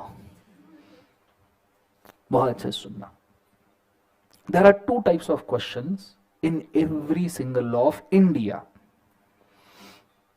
एक्चुअली ये डिस्कशन खोलो तो बहुत बड़ा जाएगा, एग्जाम पॉइंट ऑफ व्यू बहुत ज्यादा काम करनी है, तो I will crunch it down.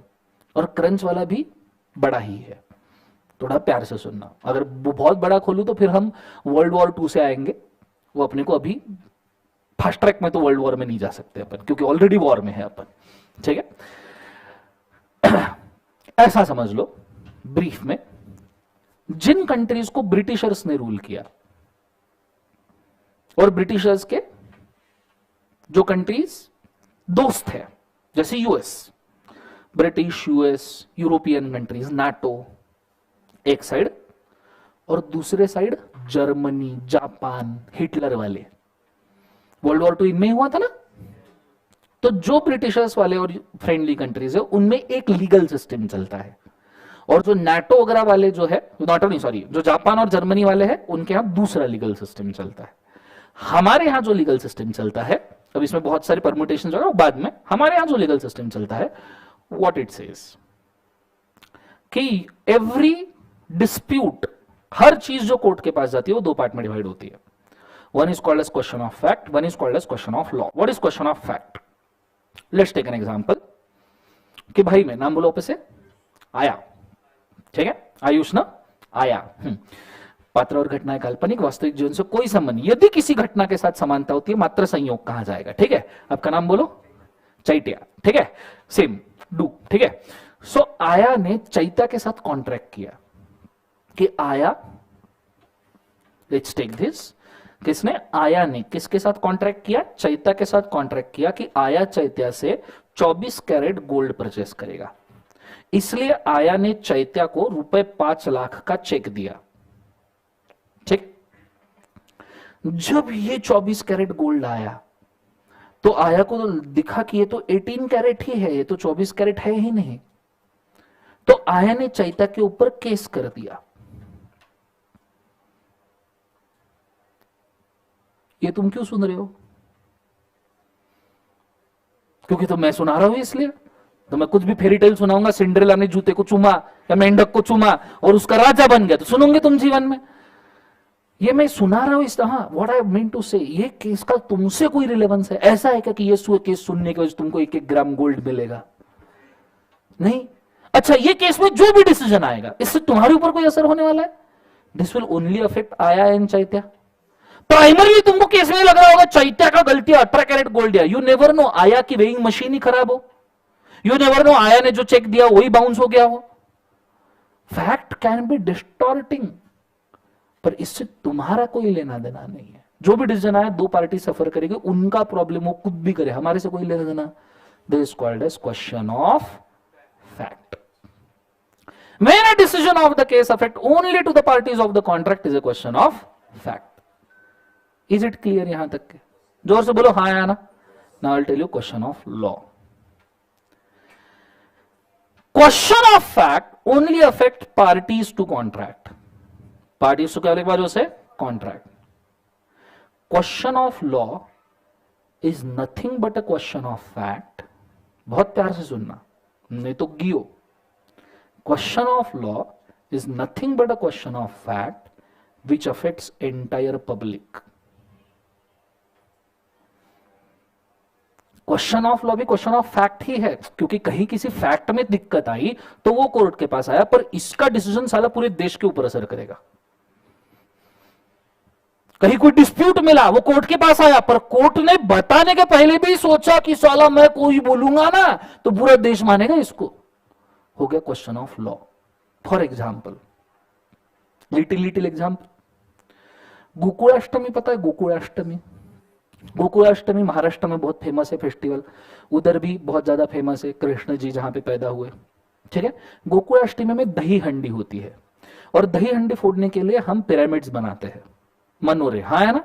और पिरामिड्स में नॉर्मली देखा होगा टॉप का जो बंदा होता है वो एकदम पतला सा, हल्का सा, छोटा सा बच्चा होता है कि जिसको किधर भी उठा के शफल किया जा सके, हाँ है ना। एक केस हो गया मुंबई में, गोकुलाष्टमी में एक मित्र मंडल था, मित्र मंडल ने मनोरे बनाए, मनोरे के ऊपर एक छोटा बच्चा था, 8वीं 9वीं 10वीं क्लास का होगा, वो चढ़ा, उसने मटकी फोड़ी, और मटकी फोड़ने के बाद किस्सा होता है पूरा पिरामिड गिरता है, ठीक है। अगर सोफिस्टिकेटेडली उतारो तो उतर सकता है, पर वो जोश जोश में पिरामिड गिरता है, पिरामिड टूटा, बच्चा ऊपर से नीचे गिरा, परमानेंटली डिसेबल हो गया। बच्चा, मित्र मंडल बिलोंग फ्रॉम स्लम एरिया, घर वालों के पास पैसे नहीं थे, झोपड़पट्टी के लोग थे, गरीब लोग थे, हाथ के ऊपर पेट था, पैसा नहीं था, बच्चे को कहां से भैया, कहां मेडिकल ट्रीटमेंट देंगे वो, घर वालों के पास पैसा नहीं। घर वाले रोते गए मित्रमंडल के पास कि भैया आपके एक्टिविटी में इन्वॉल्व होने की वजह से हमारा बच्चा परमानेंटली डिसेबल हो गया, पैसा दो मेडिकल ट्रीटमेंट का। मित्रमंडल भी तो झोपड़पट्टी से ही था, वो बोले हमारे पास भी तो पैसा नहीं, हम क्या करें। घर वालों को गुस्सा आ गया, बोले ये नहीं चलेगा। पब्लिक इंटरेस्ट लिटिगेशन फाइल कर दिया कोर्ट में, हाई कोर्ट ऑफ मुंबई, कि बोले क्या चल रहा है, अब हमारे बच्चे का खर्चा कौन देगा, मित्रमंडल तो देने के लिए रेडी नहीं है। तो फिर इन्होंने केस कर दिया हाईकोर्ट में कि भैया मित्रमंडल ने हमको खर्चा देना चाहिए। हाईकोर्ट में जज जब बैठा था, मित्रमंडल का रिप्रेजेंटेटिव सामने आया, लॉयर, और मित्रमंडल के लॉयर ने क्या बोला होगा। मित्रमंडल के लॉयर ने जज को बोला, जज साहब ये बोल रहे हैं कि इनका बच्चा माइनर है और वो हमारे एक्टिविटीज में इन्वॉल्व हुआ, इसलिए हमने उनको मेडिकल का खर्चा देना चाहिए।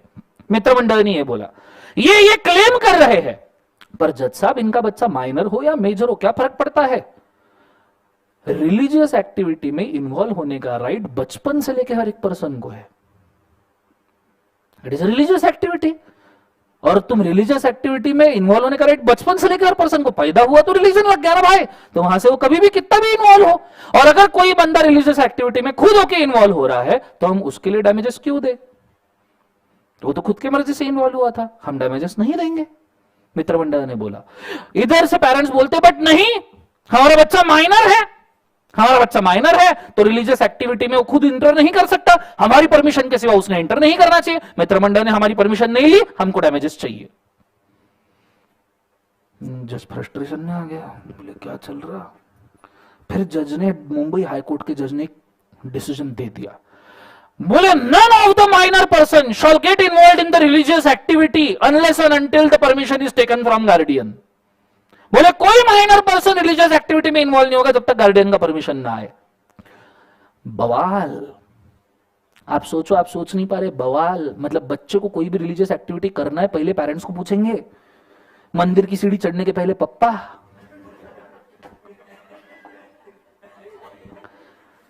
इधर फटाका फोड़ना है दिवाली का, ये फटाका लिया पप्पा, होली का कलर लगाना है पिचकारी पप्पा, यही करेंगे। मतलब हर रिलीजियस एक्टिविटी, नमाज पढ़ने के पहले, मंदिर में जाने के पहले, चर्च में जाने के पहले, गुरुद्वारा में जाने के पहले पहली रिटर्न परमिशन ले पप्पा से, पप्पा जाऊं क्या। और ग्रुप एक्टिविटीज का क्या, मतलब बच्चा अगर बाहर खेल रहा है, बच्चों का खेल और बच्चों की रिलीजियस एक्टिविटी में आप डिफरेंशिएट नहीं कर सकते भाई। बच्चे ग्रुप में खेल रहे हैं, गणपति आया, वो ऑटोमेटिक काम पे लग जाते हैं, उसमें वो डिफरेंशिएट नहीं कर सकते कौन सा खेल है कौन सा रिलीजियस एक्टिविटी है। गणपति में ताशा बजता है, पूना में सबसे बड़ा यहां पे अपने यहां पे फंक्शन होता है, छोटे छोटे बच्चे आके नाचते कि पप्पा पप्पा।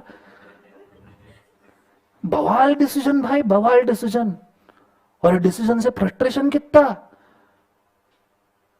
Public interest litigation supreme court, बोला हाई कोर्ट ने क्या बोल दिया, इसको सुधारो। सुप्रीम कोर्ट ने केस सुना, सुप्रीम कोर्ट बोले शांति। इसके बाद कोई भी माइनर बच्चा रिलीजियस एक्टिविटी में इन्वॉल्व होना चाहता है, वो खुद के मन से हो सकता है, but it is also duty of the मित्र मंडल और a group of person who is making him involve in the religious activity that they should make appropriate processes for any such a medical hazards like insurance। मित्रमंडल के पास पैसा नहीं है, एक काम करो, बच्चे का इंश्योरेंस निकाल लो प्रीमियम भर के। प्रीमियम कितना, 500 रुपए, इंश्योरेंस 5 लाख। एक ही दिन की बात है ना, 500 रुपए में आ जाएगा। पहले 500 रुपए भरो, इंश्योरेंस निकालो। और डिक्लेयर किया गया कि भैया फिलहाल उस बच्चे का मेडिकल ट्रीटमेंट पब्लिक फंड से करवाए, पर नेक्स्ट टाइम से इंश्योरेंस निकलवाना कंपलसरी है। और बच्चे का बर्थ राइट है कि भैया रिलीजियस एक्टिविटी में इन्वॉल्व हो जाए। नाउ दिस डिसीजन, मुझे एक बात बताइए, क्या यह डिसीजन सिर्फ वो पेरेंट्स और मित्र मंडल के ऊपर असर कर रहा है? यह डिसीजन तुम्हारे ऊपर भी और तुम्हारे बच्चों के ऊपर भी असर करेगा, और तुम्हारे बच्चों के बच्चों के ऊपर भी। कितने तुमने प्लान नहीं किए होंगे, तुम्हारी प्रॉब्लम पर असर करेगा। समझ में आ रहा है सबको? हाँ ना? जोर से बोले सर। नो, एक और छोटा सा केस बोलता हूं, बहुत सीवियर सा केस है, तगड़ा सा, सब 18 साल के ऊपर है, ये सोच के बोल रहा हूं। केस है रेप का, ठीक है? बहुत घिनौनी चीज जो हो सकती है, दैट इज रेप। बट बोलना जरूरी है, as you are student of law, you have to face the facts. एक माइनर लड़की थी, वेरी अनफॉर्चुनेटली वो माइनर लड़की का रेप हुआ। आफ्टर रेप मुजरिम के साथ जो होता है वो तो चलो ठीक है, उसको चढ़ा देना चाहिए फांसी पे, हमारे हिसाब से तो सूली पे लटका देना चाहिए बीच चौक में। पर बच्ची का क्या? बच्ची के पास रेप, बच्चे के ऊपर रेप हुआ, she went into mental trauma, बच्ची गई कोमा में, 15-16 साल की होगी, कोमा में गई। To her unfortunation she also got pregnant. अब लड़की है कोमा में, ऊपर से प्रेग्नेंट है। इंडिया में लॉ है कि अगर आपके प्रेगनेंसी में फीटस जो होता है, पेट में जो बच्चा होता है, उसका एज 15 वीक्स पार कर गया, 15 वीक्स अगर पेट के बच्चे का एज पार कर गया, तो तुम उसको लीगली अबॉर्ट नहीं कर सकते, उसे मर्डर कहा जाता है। दूसरा, तुम जेंडर इंडिया में जान नहीं सकते। बाहर के देशों में ऐसा नहीं, बाहर के देशों में तुम जेंडर जान सकते, पर इंडिया में नहीं। So as to save the female, बोलो हाँ है ना। अब लड़की है कोमा में, वो है प्रेग्नेंट, वो आई 20 वीक बाद होश में। कोमा में तो ऑपरेशन भी नहीं कर सकते उसका। 20 वीक्स बाद होश में आई। टू हर सेकेंड शॉक, पहले तो she was brutally raped, to her second shock she was also pregnant with 20 weeks foetus. वो परेशान हो गई, लाइफ तो तहस नहस हो गई, करे क्या? लॉ कहता है 15 वीक के ऊपर अबॉर्शन नहीं कर सकते। Public interest litigation, supreme court बोले वो तो मुजरिम को तो मारो, उसको लटकाओ, पर इस बच्ची का क्या, इसको तो लाइफ का सवाल है भाई।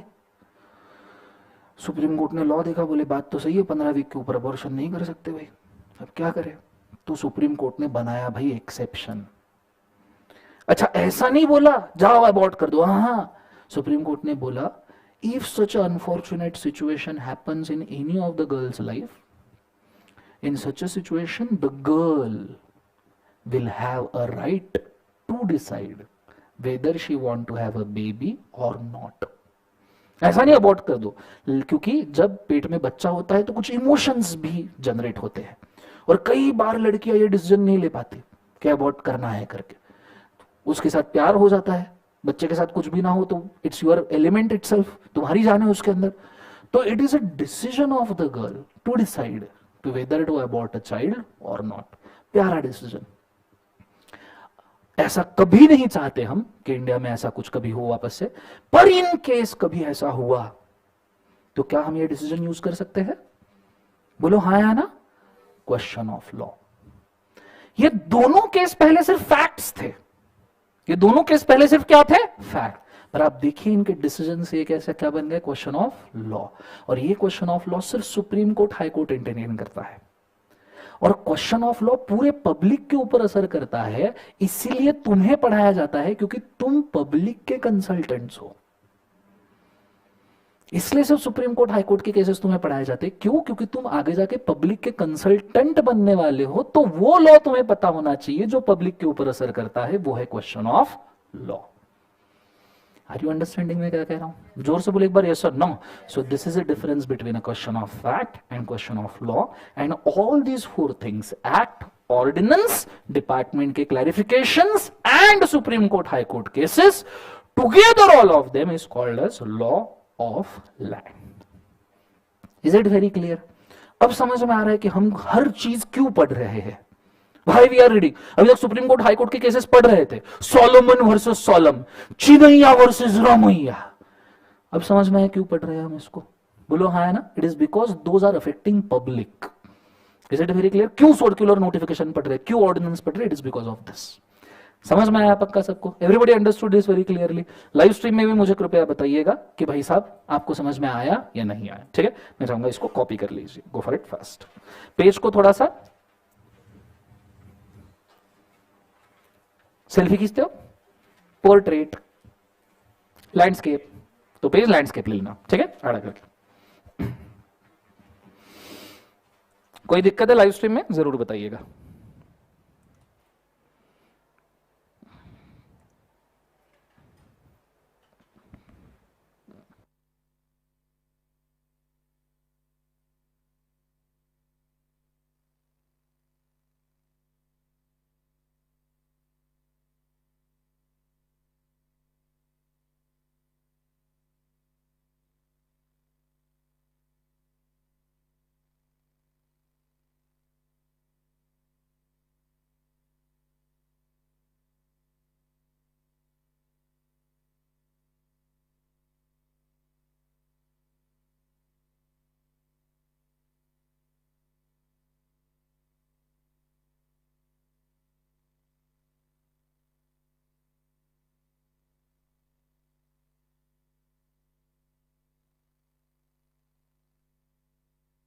श्रीलंका की हालत खराब है, ये भी पता है ना आपको? श्रीलंका के में उन्होंने वाटर कैनॉन फायर किए श्रीलंकन प्रोटेस्टर्स के ऊपर, तो सभी प्रोटेस्टर्स शैम्पू लेके आए थे इन्होंने वाटर कैनॉन फायर किए, वो शैम्पू लगाने बैठ गए सबके सब। Just imagine.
इस बार लॉ में हाईएस्ट मार्क्स स्कोर किए लड़की ने 82 मार्क्स।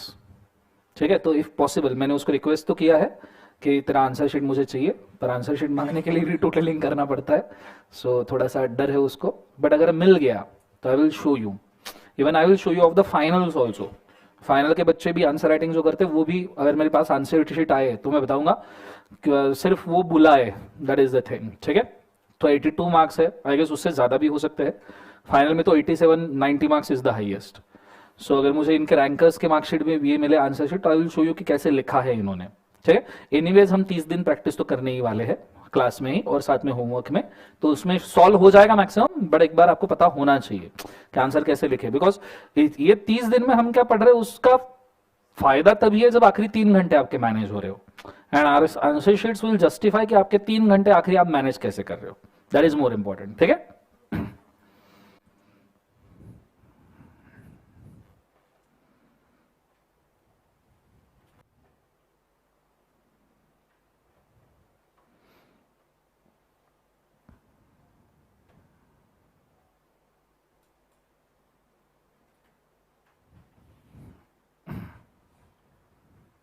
ड्रैग करूं?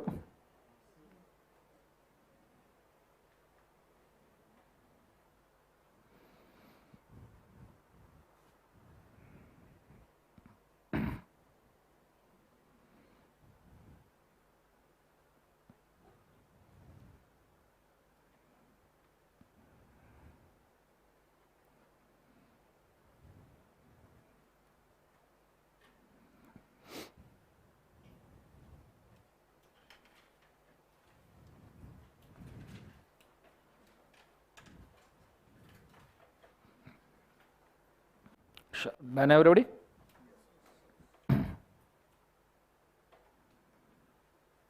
सबका हो गया पक्का? ओके, अभी हमने क्या पढ़ा बोला एक बार जोर से? Law of land. हम एक एक बेसिक खत्म करते जा रहे हैं। Now last basic which is remaining, जो हमें अभी पढ़ना है, और वो बहुत इंपॉर्टेंट बेसिक है। It is called authorities under companies act. ठीक है, तुमने इसके पहले कंपनीज एक्ट पढ़ा होगा ऑफ कोर्स। आरओसी सुना है? What is ROC? Register long form नहीं पूछा रे मैंने, I am asking you ROC कौन से टाइप का अथॉरिटी है?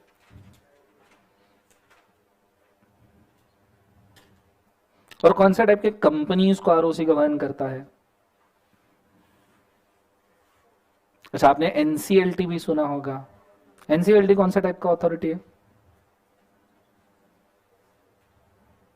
See, this is a issue, ठीक है? Please do understand carefully. मतलब I am not judging anyone, but still मतलब मुझे नहीं समझ आता है जब तक आपको उस एक्ट के अथॉरिटी ही नहीं पता, यानी उसे मैंने 148 सेक्शंस कंप्लीट कर लिए, कैसे? Not possible, because authority is 95%, law drafting is just 5%। तुम्हें अथॉरिटी पढ़े बगैर, देखो 4 चीजें पढ़े बगैर तुमने लॉ शुरू ही नहीं करना है। गुरु मंत्र ले लो, एग्जाम पॉइंट ऑफ व्यू नहीं। तुम्हें बहुत अच्छा प्रोफेशनल बनना है, जिंदगी में बहुत पैसा कमाना है, जिंदगी बहुत अच्छे से गुजारनी है और इसी बेसिस पे गुजारनी है, तो लॉ के बेसिस पे, मतलब कोई भी law, even income tax, GST, 4 चीजें पढ़े बगैर लॉ शुरू ही नहीं करने का। कौन सी 4 चीजें? पूछो कौन सी 4? हिस्ट्री। एक बार सब जन जोर से बोलो, क्या बोलना? लॉ साला कौन से सर्कमस्टेंसेस में आया, इससे आपके बहुत सारे प्रॉब्लम सॉल्व हो जाएंगे, आपको आइडिया आएगा लॉ क्यों आया। दूसरा, कॉन्स्टिट्यूशनल वैलिडिटी। सब जन बोलो क्या? कॉन्स्टिट्यूशन। कल मैंने आपको 43, 44 एंट्री नंबर दिखाए, याद है यूनियन लिस्ट के? That is constitutional validity. कोई भी लॉ शुरू करने के पहले एंट्री नंबर ढूंढ लेने का कहां फंसता है, central list, state list, concurrent list कहां फंसता है, ठीक है? दूसरा इंपॉर्टेंट चीज है, थर्ड वाला, ऑथोरिटी स्ट्रक्चर। लॉ में घुसने के पहले ही ऑथोरिटी स्ट्रक्चर आंखों के सामने छपा हुआ होना चाहिए, तो तुम्हें पता रहेगा कि ये ऑथोरिटी यहां क्यों, तुमको बोल दिया यहां एनसीएलटी का अप्रूवल लगेगा, तुमने मान लिया लगेगा, क्यों लगेगा? आरओसी का क्यों नहीं? अगर आरओसी मेन अथॉरिटी तो उसका लगाओ, और अगर आरओसी अथॉरिटी तो सीजी क्या है, उसका क्यों अप्रूवल नहीं? हालांकि तुम्हारे लिए सीजी अप्रूवल मतलब बहुत सिंपल चीज है, जहां कोई अप्रूवल याद ना है वहां ऐसे नहीं है, हर चीज के पीछे लॉजिक है। तो अथॉरिटी स्ट्रक्चर बहुत important, because authority structure is 95%, वो लॉ को इंप्लीमेंट करने वाले लोग हैं। एंड लास्ट चीज, चैप्टर स्ट्रक्चर, कि कितने चैप्टर्स है और कौन सा चैप्टर कौन से सेक्शन से शुरू होता है और कौन से सेक्शन पे खत्म होता है, ये भी पता होना जरूरी है। 4 चीजें, एक बार वापस बोलो। पहला कौन सा? हिस्ट्री। दूसरा कॉन्स्टिट्यूशनल वैलिडिटी। तीसरा ऑथोरिटी स्ट्रक्चर। चौथा चैप्टर स्ट्रक्चर। समझ में आ रहा है? मैंने आपको हिस्ट्री कंपनीज एक्ट का ब्रीफ में कमेटी कैसे पास हुआ सब बोला। दूसरा कॉन्स्टिट्यूशनल वैलिडिटी, एंट्री नंबर 43, 44 हमने ऑलरेडी देख लिया। Now we are at authority structure, और हमारा ये होने के बाद नेक्स्ट टारगेट क्या रहेगा? Chapter structure. क्लियर है? चैप्टर स्ट्रक्चर एक बार हाथ में आ गया ना, तो तुमको ऐसा लॉ के ऊपर खुद का ऐसे हैंड लगेगा। 10 के 10 चैप्टर अगर तुमको स्टार्टिंग एंडिंग सेक्शन के साथ याद हो गए तो तुमको घुमाना आसान हो जाएगा। क्लियर है? महाराष्ट्र राज्य का मैप पता हो और कौन से जगह पे कौन सा जिला है पता हो, तो तुम खुद जान सकते हो कि मैं यहां से यहां पहले जा सकता हूं, यहां से यहां बाद में जा सकता हूं। Simple, that is chapter structure. Clear है? तो अब अथॉरिटी स्ट्रक्चर देखेंगे। बहुत गौर से ध्यान देना बच्चों, ये बहुत काम की चीज है, तुम्हें पता होना चाहिए था, बट ठीक, इट्स ओके। पर नेक्स्ट टाइम से whenever you go for this, you must remember the authority structure. कोई भी लॉ शुरू करने के पहले what you should do first is authority structure. आ जाइए, प्यार से समझेंगे, ठीक है? इसमें आपको आरओसी भी समझेगा, एनसीएलटी भी समझेगा, कौन क्यों आया ये भी समझेगा, ठीक है? नमस्ते। क्योंकि हमारे सेंट्रल गवर्नमेंट मिनिस्ट्री कौन सी है? Ministry of corporate affairs. Who is the chairman of ministry of corporate affairs? Nirmala Sitharaman ji दीदी। सर आप सबको गालियां देते हो पॉलिटिकल पार्टीज में, मोदी जी को भी देते हो, पप्पू जी को भी, अपना ऐसा ही काम है, ये सब मिलकर हमको पागल बना रहे हैं, ठीक है? तो इसलिए अपन सब पार्टी पे भरोसा करते हैं और किसी को वोट नहीं करते, ठीक है? Let's go. So minister of corporate affairs Nirmala Sitharaman ji, और उसको हमने डिवाइड करके रखा है 2 पार्ट में। मिनिस्ट्री ऑफ कॉर्पोरेट अफेयर्स के नीचे 2 पार्ट। जब भी आपको कंपनीज एक्ट में बोला जाए सीजी अप्रूवल, तो एक्चुअल सीजी अप्रूवल नहीं होता, वो होता है एमसीए का अप्रूवल। पर हम लिखते वक्त सीजी अप्रूवल ही लिखते हैं। MCA is a part of CG, it is a ministry. 35 ministries मैंने बोला, उसमें से एमसीए इज 1, ठीक है? तो सीजी अप्रूवल बोला तो कौन सा अप्रूवल? एमसीए, ठीक है? ये थोड़ा तुम फाइनल पे जाओगे तो और क्लियर होगा। जब भी सीजी अप्रूवल लिखता है ना, तुमको स्पेसिफिक मिनिस्ट्री आती है, ठीक है? जैसे अगर तुम टेलीकम्युनिकेशन वाला कोई अप्रूवल ले रहे हो तो ministry of information and telecommunication. तुम अगर कोई कल्चरल टूर या एजुकेशन का अप्रूवल ले रहे हो तो ministry of human resource development, ऐसे अप्रूवल आते हैं। Clear answer? Ministry of corporate affairs is further divided into two parts. One is called as administrative and control authority and second is called as judicial authority. Administrative control authority मतलब जो administer करेगा, control करेगा, help करेगा normal processing के अंदर, कि भैया company बनानी है हम हेल्प कर रहे हैं, कंपनी बनने के बाद चलानी है हम हेल्प कर रहे हैं, annual return annual accounts file करने हैं हम हेल्प कर रहे हैं, कंपनी मिटानी भी है हम हेल्प कर रहे हैं। पर अगर इस पूरे प्रोसेस में तुमने झगड़ा किया, डिस्प्यूट किया, तो हेल्प करने के लिए जुडिशियल अथॉरिटी। एडमिनिस्ट्रेटिव अथॉरिटी काम करने के लिए, जुडिशियल अथॉरिटी झगड़े मिटाने के लिए। जुडिशियल जजमेंटल, जज मतलब डिस्प्यूट। आइडिया क्लियर है मैं क्या कह रहा हूं? एडमिनिस्ट्रेटिव अथॉरिटी फर्दर दो पार्ट में डिवाइड होता है। One is regional director, second is liquidator. Regional director के नीचे आता है आरओसी और साइड में लिक्विडेटर। सर ऐसा क्यों? एडमिनिस्ट्रेशन में भी क्यों regional director, liquidator? Active companies जो होती है, जो काम करने वाली कंपनीज होती है, अभी एक्टिव है। इंडिया में वैसे कितने कंपनीज है? इंडिया में 15,30,000 प्लस कंपनीज रजिस्टर्ड है, 15,30,000 से ज्यादा। पर वो सभी के सभी काम कर रही है क्या? नहीं, कुछ लिक्विडेशन में होगी, ऐसा कहा जाता है, नॉट एग्जैक्ट नंबर, पर 15,30,000 में से कहा जाता है 1.5 से 2 lakh company at this point of time एक तो बैंकरप्सी पे होगी, नहीं तो लिक्विडेशन में होगी। तो उन कंपनीज को तो अलग रेगुलेशन लगनी चाहिए ना, उनको अलग लोगों ने देखना चाहिए। सो जो डॉर्मेंट या लिक्विडेटिंग कंपनीज होती है उनके लिए होता है liquidator. These are non active कहेंगे हम। कौन सा बोले एक बार जो से?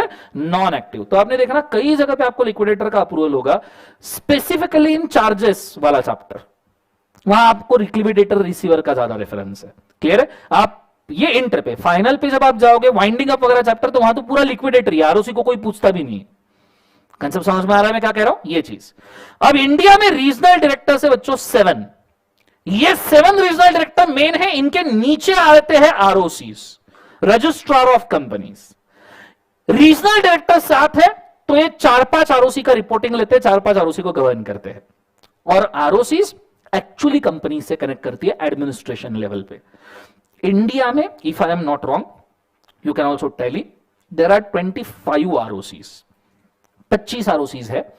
नॉर्मली आंध्र प्रदेश तेलंगाना सेपरेट होने की वजह से, जम्मू कश्मीर यूनियन टेरिटोरीज बनने की वजह से आरओसी का नंबर अभी अभी बढ़ा है। पहले 22 आरओसीज हुआ करते थे, ठीक है? अभी 1-2 साल में, आई एम नॉट रॉन्ग, 24 या 25 है। We will just tell it, not issue.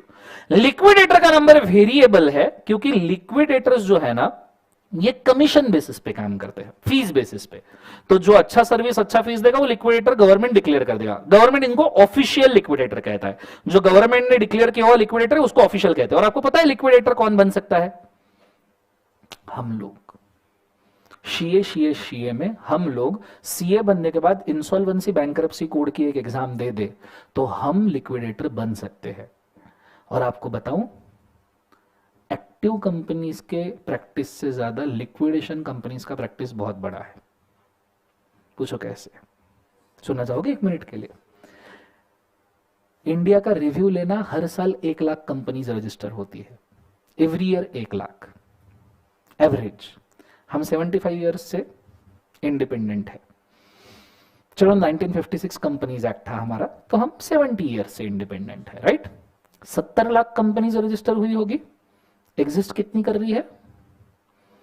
15,30,000। मतलब 55 लाख कंपनीज लिक्विडेट हो गई है। तो बिजनेस काय में है?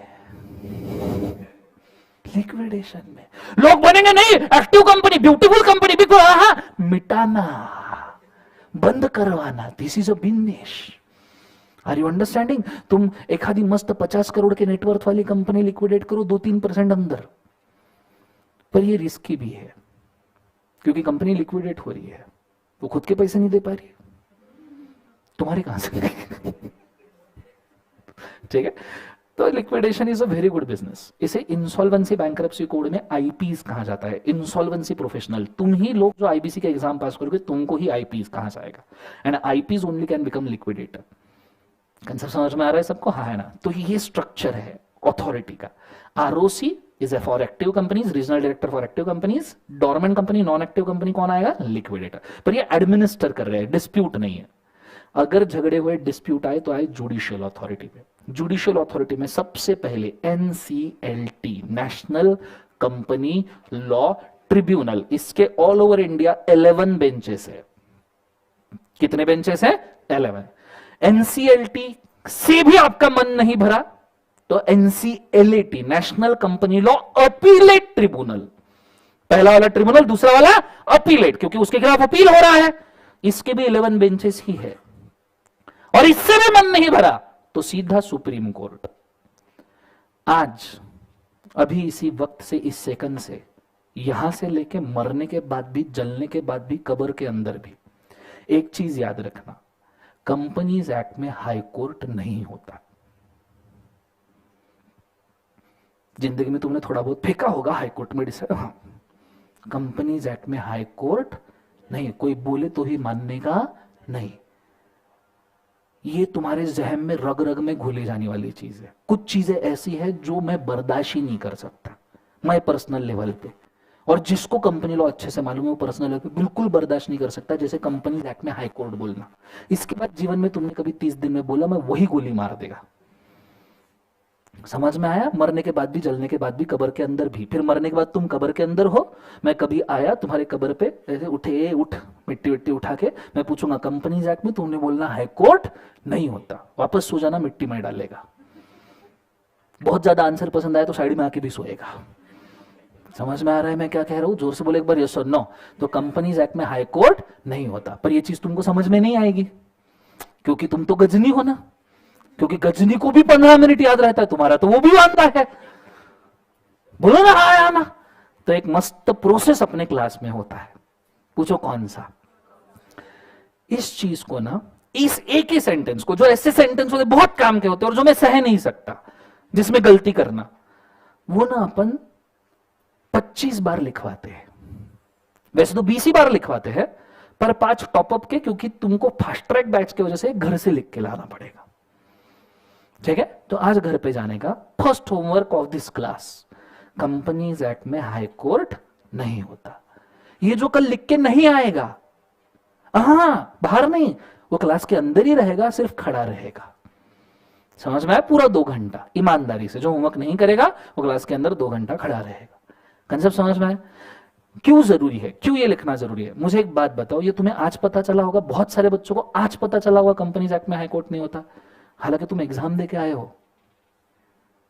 बात की गहराई को समझ रहे हो? ये अभी समय नहीं था ये जानने का, ये तभी था। क्लियर है? ये अभी पता चल रहा है, तो एटलीस्ट जब जागो तब सवेरा। तो आज अपने को लिखने का है। समझ में आया पक्का एवरीबॉडी? ऐसी अपने पास 10 एक चीजें हैं, तो तुम 250 लाइंस तो मान के चलो, ये करना ही पड़ेगा, ऑप्शन नहीं है तुम्हारे पास। मैं नहीं सह सकता, मेरे बच्चे ने जाके किसी को बोला और कंपनी में हाई कोर्ट का डिसीजन इधर आ। समझ में आ रहा है मैं क्या कह रहा हूं? ये चीज को याद रखने का। Clear concept? एक बार जोर से बोलो, पूरी ताकत से, कंपनीज एक्ट में हाई कोर्ट नहीं होता। बोलो एक बार जोर से, और कंपनीज एक्ट में हाई कोर्ट नहीं होता। बोलो। लाइव स्ट्रीम वाले मेरे को कमेंट में चाहिए, जिसने कमेंट नहीं किया उसको उसके एक्स की कसम। ठीक है? तुम्हारे लिए जो पैदा हुआ है वो शादी में पहुंचेगा ही नहीं, याद रखना, मैं बता रहा हूं तुमको। ठीक है? कंपनीज एक्ट में हाई कोर्ट नहीं होता, मेरे को यहां पे कमेंट्स में चाहिए सब लोगों से। आइडिया क्लियर है? Now this is your judicial authority structure. तुम्हारे डिस्प्यूट हुए, ये यहां पे सॉल्व किए जाएंगे। क्लियर है? This is called as authority structure. Administrative problem है, there is regional director, ROC liquidator. Judicial problem है, there is a NCLT, NCLAT, supreme court. अब तुम्हें यह जरूर पता होगा कि जब तुम्हें अप्रूवल बोला होगा एनसीएलटी का, मतलब तुम समझ जाना ये डिस्प्यूटेड मैटर हो सकता है।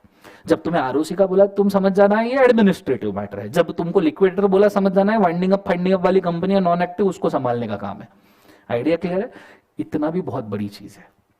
आइडिया क्लियर है मैं क्या कह रहा हूं? जोर से बोले एक बार यस और no. So this is authority structure. मैं चाहूंगा लिख लीजिए please.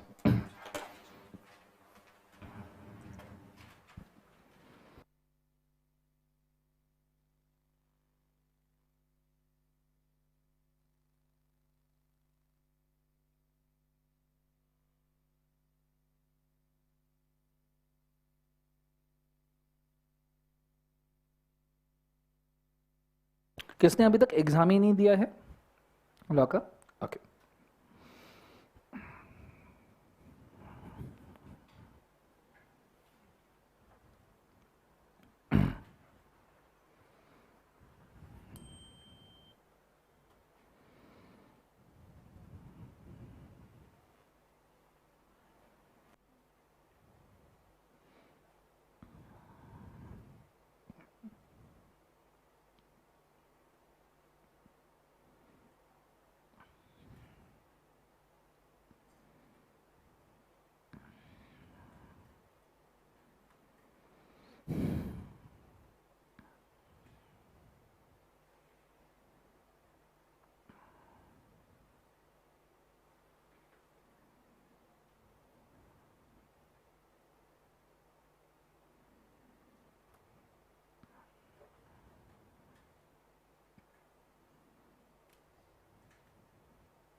Sure, done, everyone done. So यहाँ आपका ऑथोरिटी स्ट्रक्चर होता है खत्म। यहां तक समझ में आया पक्का? हाँ है ना? सिंपली मुझे एक बार टैली करने दो, जितने बेसिक मेरे को देने थे वो मैंने दे दिए क्या, ठीक है, content wise. Okay okay, Jammu Kashmir का पढ़ा के फायदा है नहीं वैसे,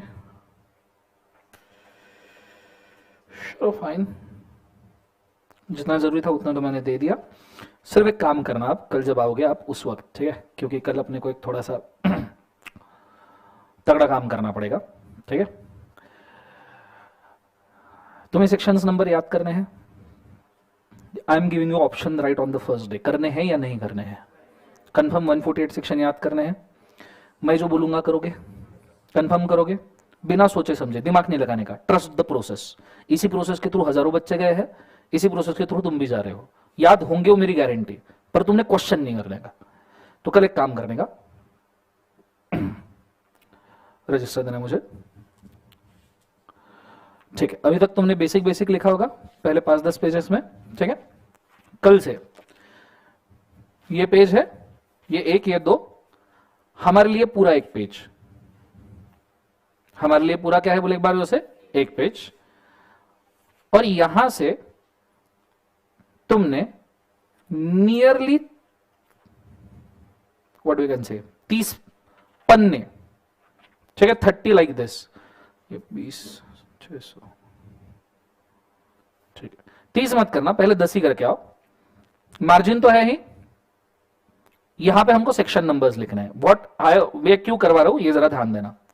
यहां पे आपकी मार्जिन होगी, यहां पे आपका सेक्शन का नाम आएगा। कल मैं आपको पूरे 148 सेक्शन नाम लिखवा के देने वाला हूं, सिंपल एज दैट, ठीक है। सुना भी होगा तुमने, रेगुलर में करते हैं, फास्ट ट्रैक में भी करना है। सेक्शन नंबर आएगा, यहां पे अपने को पूरे सेक्शन का नाम लिखना है, पूरे 148, चैप्टर वाइज हेडिंग बीच बीच में आएंगे, और हर एक सेक्शन का नाम नंबर हम एक एक लाइन छोड़ के लिखने वाले हैं। 148 सेक्शंस है, सबसेक्शंस और डेफिनेशंस वगैरह ऐड कर दो तो तुम समझ लो 200। तो 200 आपको लिखने हैं, उतने पन्ने, 200 लाइंस प्लस चैप्टर के 10 लाइंस, मतलब 225 लाइंस और, ठीक है। 225 लाइंस तुम्हें चाहिए मल्टीप्लाइड बाय 2, क्योंकि हम एक एक लाइन छोड़ के लिखने वाले हैं ना, तो नियरली 500 के आसपास लाइंस जितने पेजेस में खत्म होता है, 500 लाइंस जितने पेजेस में खत्म होता है उतने पेजेस तुमने ड्रॉ करके लाने हैं, ठीक है? 500 लाइंस तक ड्रॉ करके लाने। समझ में आ रहा है मैं क्या कह रहा हूं? 500 लाइंस, अरे आ रहा है नहीं आ रहा है जीवन में, तो उतने पेजेस तुमने ड्रॉ करके लाने हैं, 500 लाइंस तक ड्रॉ करके लाने हैं। सेक्शन नंबर, पेज के ऊपर नाम आएगा, और इधर का जो पेज है, क्योंकि हमारे लिए तो पूरा पन्ना है, तो ये पूरा एक मिला के, अब जैसे इसके ऊपर 20 लाइन्स है ये, इफ वी से, तो ऐसा ये पूरा एक पन्ना, ऐसे 20 लाइन्स का ये एक पन्ना हुआ, तो ये आपको 500 लाइन्स तक ड्रॉ करना है, 500 लाइन्स। तो मल्टीप्लाइड हुआ, मतलब ये 20 पन्ने तो तुम्हारे हो गए, ऊपर से 5, तो 20 तो ड्रॉ करके ला लेना, ठीक है? दिस इज 1, तो ऐसे 20, ठीक है? यहां पे आपका नाम आएगा। इधर के जो कॉलम्स है उसमें आपने एक काम करना, सेक्शन नंबर, ठीक है, मैं आपको ड्रॉ करके देता हूं, वो तुमने फोटो खींच लेना आज, और कल जाके वो ड्रॉ करके लाना उसी साइज में, ठीक है? तो मैं आपको ड्रॉ करके देता हूं, बट आपको याद रखना ये हमारा क्या है, पूरा एक पेज। ऐसे आपको कितने ड्रॉ करके लाने हैं? 20 मिनिमम, ठीक है? टाइम पे आप चाहिए तो ड्रॉ कर सकते हो, पर करके लाना, सो दैट आपका यहां का समय बचेगा, ठीक है? ओके, तो मैं आपको ड्रॉ करके देता हूं कि मुझे क्या दिखना चाहिए कॉलम के फॉर्म में, ठीक है? तो पूरा ध्यान बोर्ड के ऊपर दीजिएगा, उसको हम ड्रॉ कर लेते हैं। पहले समझ लो, लिखना मत, फोटो खींच के लेके चल जाना, ठीक है? So if we say this is your page 1 and if we say this is your page 2, ठीक है? सिमेट्री थोड़ा सा, this is your page 1 and this is your page 2। Page 1 में तो आपका मार्जिन ऑलरेडी ड्रॉ होगा, जिसके पास नहीं है वो मार्जिन ड्रॉ कर ले, वो आपका सेक्शन का कॉलम होगा, एंड इधर नेम ऑफ सेक्शन आएगा, ठीक है? चैप्टर का भी नाम उसी के बीच बीच में लिखते जाएंगे, ठीक है? ये आपका पेज 1 इसी में यूटिलाइज होगा। फिर पेज 2 के अंदर आपका पहला कॉलम आएगा, जो छोटा कॉलम रहेगा, जिसको हम कहते हैं क्रॉस रेफरेंस, मतलब इस सेक्शन के साथ और कौन सा सेक्शन पढ़ना चाहिए, कि ये 2-3 सेक्शन एक साथ पढ़े तो मजा आ जाएगा, ऐसा वाला, ठीक है? जैसे कंपनीज एक्ट में नेम क्लॉज की अगर हम बात करें, तो नेम क्लॉज सेक्शन 4 मेमोरेंडम में भी है, सेक्शन 13 अमेंडमेंट ऑफ नेम में भी है, और सेक्शन 16 कंपल्सरी अमेंडमेंट में भी है। तो नेम के लिए आपको 3 सेक्शन एक साथ पढ़ने हैं, समझ में आ रहा है? तो cross reference, that is why it is important, ठीक है? फिर दूसरा आपका जो कॉलम आएगा वो थोड़ा सा मीडियम साइज का आएगा। दिस इज स्मॉल, कि आप सिर्फ सेक्शन नंबर लिख पाओ। दिस इज मीडियम, क्योंकि इसके अंदर हम अप्रूवल्स लिखेंगे। क्या लिखेंगे बोले एक बार उसे? अप्रूवल्स। ये थोड़ा सा बड़ा कॉलम होना चाहिए। फिर एक और मीडियम साइज का कॉलम, जिसमें हम ई फॉर्म्स लिखेंगे, कि कौन से रिलेवेंट ई फॉर्म्स है उस प्रोसेस के लिए, वो लिखेंगे, ठीक है? एंड फिर लास्ट वाला कॉलम, जो अगेन थोड़ा सा मीडियम लेवल का रहेगा, दिस इज हम कॉलिंग स्पेशल कंटेंट, कि उस सेक्शन में कुछ स्पेशली याद रखना है क्या आपको, ठीक है? अब रेगुलर बैच में तो हम इसको फिलअप करवाते थे, ठीक है? मैं फास्ट ट्रैक में आपको इसको होमवर्क दूंगा और दूसरे दिन लाके टैली करवाऊंगा, ठीक है?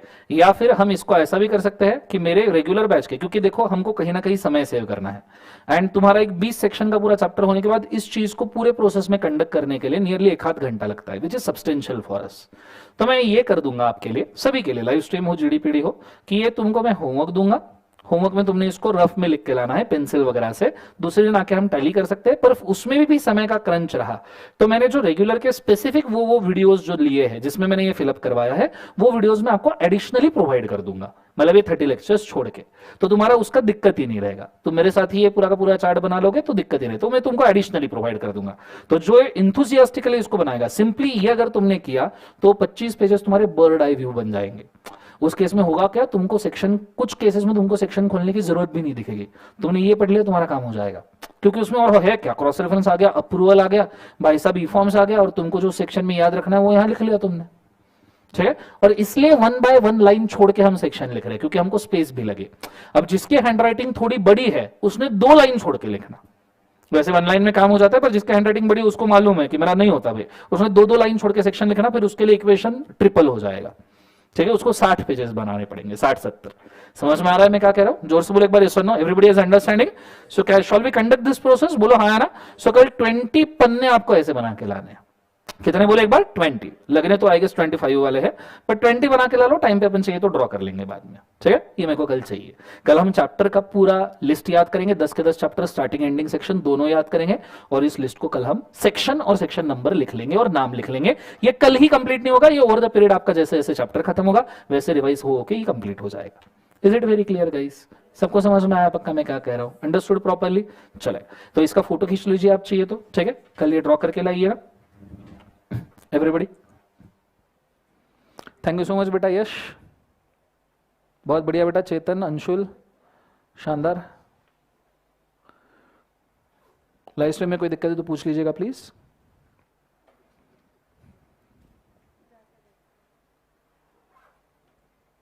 चलो फोटो खींच लिया सबने? ओके, सो यहाँ पे आज अच्छा 2 रजिस्टर बनाए हैं सबने टू कंक्लूड, एक कंटेंट रजिस्टर, एक क्वेश्चन रजिस्टर। कंपलसरी बनाना नियरली कल से, नहीं तो एक्चुअली परसों से हमारा आंसर राइटिंग शुरू हो जाएगा, ठीक है? क्योंकि कल से हम कंटेंट के ऊपर जब कल तो आएगा नहीं होगा, कल तो यही लिखने का काम है, परसों से नियरली अपना शुरू हो जाएगा, डेफिनेशन पढ़ा दिया जाएगा, क्वेश्चन आंसर शुरू, ठीक है? चलो आज के लिए हम इतना काफी करते हैं guys. This is all for today, have a nice day. Thank you बोलो, जोर से बोलो। चलो good day, God bless you guys, take care.